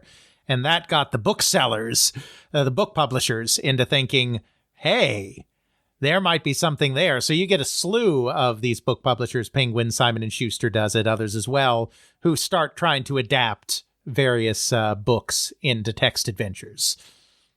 Oh, definitely. And this is why I wanted to include this. This is an interesting one because the Korth Trilogy is literally, it's 3 books, and the books come with a tape. And the tape just has these mini games that you load at certain points. When you get to certain points in the book, now you've got to play the mini game. And they're garbage. There's no nice way of putting it, but it's an interesting sort of hybrid between the two. And, of course, the fighting fantasy game books. Have you ever read one of these? Or played one of them, I should say? No, I'm aware of them. But, yeah, that's a very European phenomenon. I never...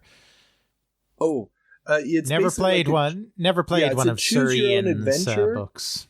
It's a choose-your-own-adventure that also requires dice to determine, the outcome of certain encounters. And, there will be very literal translations of those in the future, but this one is more of a traditional game, just using sort of the name and some of the themes. Absolutely. But it's not just book publishers getting into software, it is also software publishers getting into book publishing, as Microsoft gets into book publishing. Microsoft Press plans to release 35 computer books for home computer users in 1984 and has signed an exclusive distribution deal for the books with Simon & Schuster. Yep, there's Simon & Schuster, who I just mentioned, because, of course, this is the flip side, not only is it true that the success of games like Zork from Infocom are awakening book publishers to the idea that they could maybe sell software, it's also the fact that we're starting to hit a major wave of mainstream computer books about computers being published, which is attracting the attention of the publishers as well to this whole idea that books and computers go together. Oh, definitely. I mean, especially with the mass adoption of computers, everybody wants a book to teach them how to use the computer. I mean, we're not quite at the Dummies Guide books yet, but it's that very, very, very similar concept. Exactly. Now, a brief foray into components as the 6502 goes 16-bit. The Western Design Center of Mesa, Arizona is preparing to test production of a new 16-bit variant of the venerable 6502 CPU. Their 65816, later known as the 65C816, would become the CPU of the Apple II GS, the Commodore 64 add-on board, the Super CPU, and a little console known as the Super NES. Which they regretted ever since. Yeah, it took them a long time to get this 16-bit extension, and it was still a rather problematic chip, and that was really the end of MOS. I mean, it'll peter on for a few years, but its failure after having such an amazingly successful and popular 8-bit chip to successfully make the transition to a 16-bit CPU is what really kills them. This is too little too late. Well, this isn't even MOS. This is a completely different company. Well, yeah, it's the Western Design Center, which bought the rights to the MOS stuff. Bill Mensch's company, who had been at MOS before that. Yes. Yeah. Yes. Yeah, because MOS never actually gets it off the ground. No, you're absolutely right. Leonard Trammell was telling me that, they kept trying and they just could not make it work. Because all their chip designers left to do other things, like founding the Western Design Center of Mesa, Arizona, which was founded by a former Commodore chip designer. Yeah, I guess if you don't pay anybody properly, when you're selling millions of machines, they may just decide to get up and go. It's weird. They just might. They just might. At this point, I need to give another reminder that I am not the headline writer. I am just the headline reader. Hey, monkey, read the line. Read the line, monkey. Hey, baby, I got a gig on 12 inches. Yeah, so, about that. So, Shugart, how do you pronounce it? Probably Shugart. Probably Shugart. Yeah. Shugart Corporation has announced a 1 gigabyte optical disc system. The $6,000 drive uses non-rewritable 12-inch optical discs, which will cost between $100 and $150 each, and will require a $1,500 SCSI controller. Well, you know what they say, it's not the size, but how much you have to pay for it. Exactly. So, I mean, this is not really a practical thing, but this idea that they're already throwing around a gigabyte of data is just showing, everybody, we've talked about this before with the advent of the FMV games, the Laserdisc games. Now we're actually talking about a gigabyte of data on that format. And so that the advent of the CD-ROM of, storage on these optical discs, non-rewritable, again, our next episode, the 30-year jump, December 1993, we're going to be talking about how CD-ROM is changing the world. This is like a sort of a proto step in that direction. Absolutely. Moving on then to online news, online banking gaining steam. Both Pronto Bank in New York and Bank of America in its Northern California region have introduced online banking services. Costing $12 and $8 a month respectively, users can access a variety of services such as account status, online check registry, and more. Apple has signed up with Bank of America for their system, while Pronto now supports Atari 8-bits, Apple II machines, and IBM's PC and XT. So, yeah, I mean, we don't really have a standardization yet, so it's irrespective of the system that you use, but this idea of starting to use all those computers in the home for real online activities, it's not going to go mainstream for another decade, but it's still there, which is interesting. Yes, and that's really the theme of our entire online section this time around as shopping goes online. CompU Store, that's COMP-U-Store, is an online shopping service that is accessible either directly by modem or through online services like CompuServe, Dow Jones, or The Source. For an annual fee of $25 and access fees between 8 and 30 cents a minute depending on the time of day and modem speed, you can browse a catalog of 50,000 different products sold at deep discounts. Now, CompuStore doesn't have any warehouses of their own, but simply forwards any orders to manufacturers and sellers who then fulfill the orders, while CompuStore gets a 5% cut from orders placed by its over 10,000 subscribers. But can I leave reviews? As far as I could tell, no. Reviews were not part of the system. But yes, that would have been an interesting feature to add.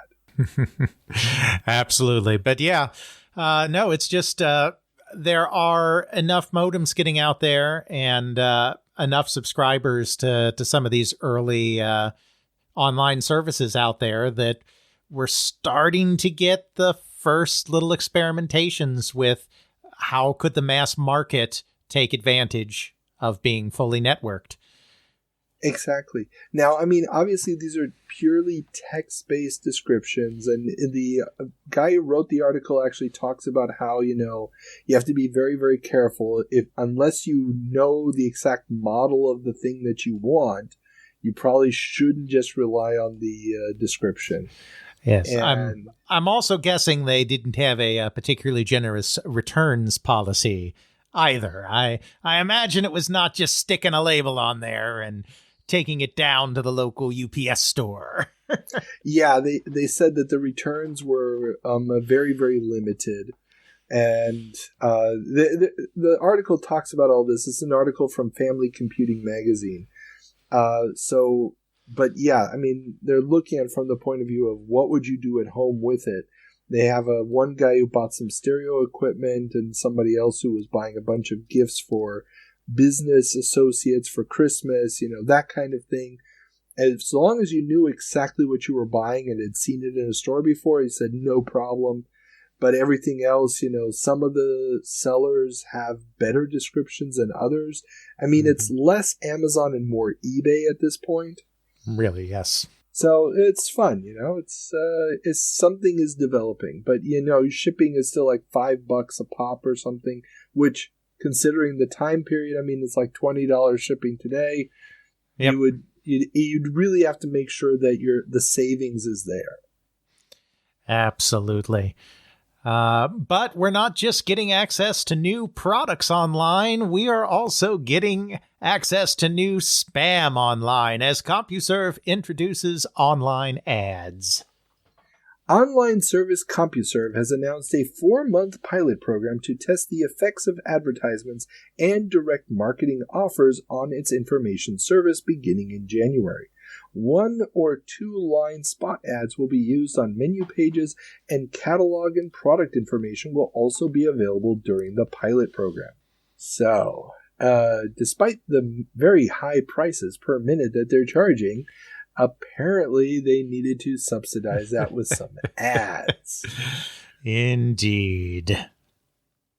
And yeah, I mean, there's probably some other example of this earlier, but it is an interesting thing to see them going this route already at this point. Yeah. And there's no word as to whether or not they charged for the ad-free version of the service. Yes. And we close out, as we always do, with a few random miscellaneous stories that Carl just wanted to chuck in for no particularly logical reason, starting with political scandal inspires Japanese computer game. Now, before I read this, there is always a reason. It's to provide a little bit of context into how the world was perceiving computers at the time. See, that's kind of my thought process. How are computers influencing the rest of the world and vice versa? So, the scandal surrounding former Japanese Prime Minister, and I'm going to kill the name, Kakue Tanaka, who was found guilty of corruption. No accents in Japanese, so it probably, and I'll butcher it too. So yeah. Don't think I'm getting all superior on you, but it's probably like Kakue Tanaka, right? Kakue Tanaka, because I can never do this either. I mean, I'm terrible at pronouncing Japanese. Ethan's probably going to have a field day with both of us on this one. But the thing that throws me off about it is there's no accents on syllables. Like all syllables are equally pronounced. So okay. it's not Tanaka, like we would like do in English. It's Tanaka. So it's basically like German. German also doesn't have a strong syllable per word. So Kakui Tanaka, who was found guilty of corruption for promoting sales of Lockheed Martin jets in the early 70s by the Japanese government, has led Computer Services Corporation to make a game based on the trial called Prime Minister's Crime. That's really interesting for a couple of reasons, though. The reason I find that most interesting is Computer Services Corporation, or CSK, is going to very, very soon be the parent company of one Sega Enterprises Limited. Yes. And this is what I thought was interesting was I couldn't find any documentation on this game anywhere other than this mention in Playmeter magazine. But I did find, obviously, the history of Computer Services Corporation. So, the idea that there's a little bit of this playfulness of this, software development for non-productivity issues in there was interesting. Absolutely. And now we have PBS brings computer education to US TV. WNET, WNET, a New York public broadcaster, will be airing Academy of Computers, a 12-part series produced in Ontario and with the sponsorship of Chase Bank. The channel will be marking additional materials for the series The channel will be making additional materials for the series available for $70, which includes manuals and software available for 8 of the leading computer systems. So here we're getting a little bit of that BBC, the computer program type of deal. Obviously, now we need a sponsor in the States for it. It's not built around a single computer system.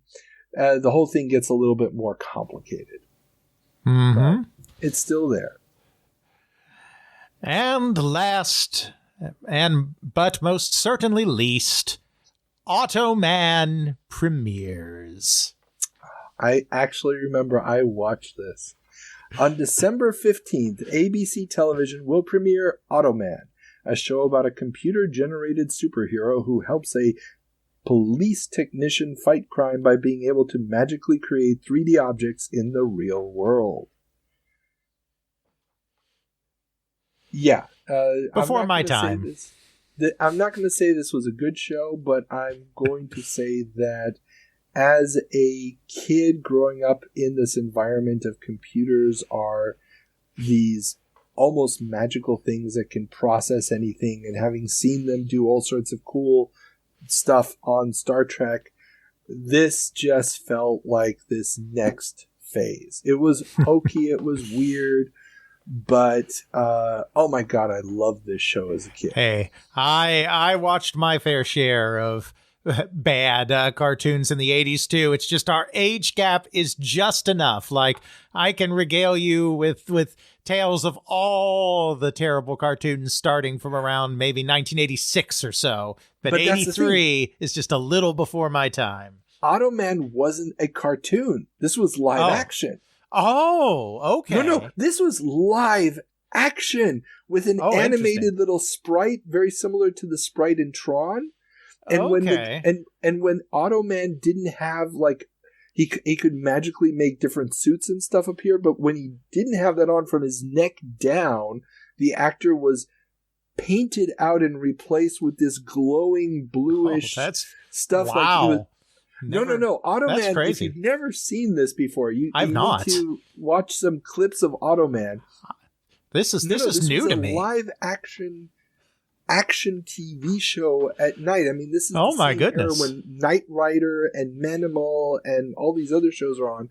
Wow. And this was a big production deal. It doesn't last very long, but it must have cost them, by the standards of the time, a small fortune. Well, your humble co-host learned something today too, Carl. That is, there you go. That is quite fascinating. I had no idea that this was a thing. Oh no! See, no, Automan. You need to check it out. I mean, this blew my mind as a kid. It was weird as hell. Okay, so we do have 2 quotes of the month before we can finally close this out because the stories are done. But the first one comes from Roberta Williams of King's Quest fame. So obviously, King's Quest is not out yet. Right. But Time Zone sure is. Oh, yes. So, and this is an interview in Family Computing magazine. And Family Computing asks, some of the adventure games I've played are so frustrating that I just want to get up and walk away forever. How do you approach the question of frustration when designing a game? Roberta's answer, that's one of the biggest things to know how to do, and I'm not sure where it comes from. With me, it's intuition, but I'm also committed to the idea of being completely logical. If you just sit and think things out in my games, the answers are always logical. How could you open a door if you didn't have a key? Use a credit card or a hairpin if you bent it? Try to think of ways of doing things that aren't the normal way, but that still are possible. Things in my games are always there right in front of your nose. People may have a tendency not to look where it's most obvious. They want to make it harder on themselves. So if you couldn't figure out one of those weird puzzles, it was your fault. Sorry, because her answer was always completely logical. Yes, the Rumpelstiltskin puzzle in King's Quest 1 is completely and utterly full of logic. Yes. Yeah, when I read this, I was just like, okay. Yep. I love me some King's Quest, but I never got through a King's Quest without some serious hint book help. So it's same. Yeah. And the less said about King's Quest 3, the better. Oh yeah. If you want to know more about that, dear listeners, listen to my interview with Al Lowe, where he talks as programmer of King's Quest 3 how he tried to convince Roberta that the timed events were a bad idea. Spoiler alert, he was correct. Very much so. Okay, and the second quote of the month, this is from Popular Computing Weekly in the UK, and this is a quote by Graham Clark, managing director of Atari UK, when asked about speculation that Atari might be sold by Warner to another company, such as Philips, which was a contender at the time. It was. Quote, any takeover of Atari would seem very unlikely from what I know. All I have to say is, Mr. Clark doesn't know a lot at this point in time. Well, or on the other hand, he could be not lying because from what he knows, everyone would have to be absolutely positively stupid to want to take on Atari at this time. I didn't think about it that way, but you're probably right. Because even Philips didn't want it. The reason that deal fell apart, because Warner really wanted to give Atari to Philips, but Philips didn't want to do more than a 50-50 joint venture because they so did not want to take the whole thing. Yeah. I mean, not with those debts, not with that overhead, especially since they had just gotten out of the U.S. market. Oh, well. Yeah. Okay. So we finished all of this. We're done with the stories. We finished the year of the crash. Alex, what's the word of the episode?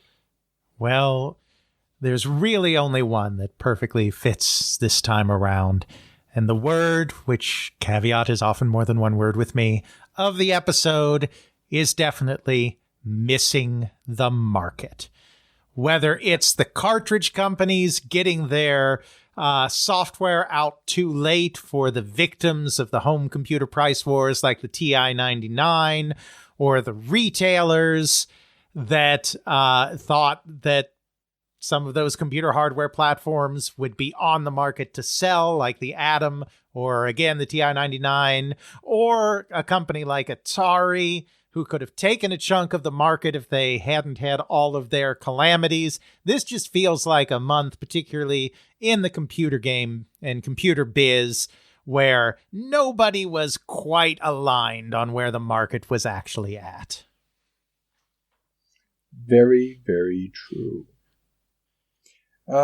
So, please remind everybody where the fine folks can find your other wonderful work when you're not here with me.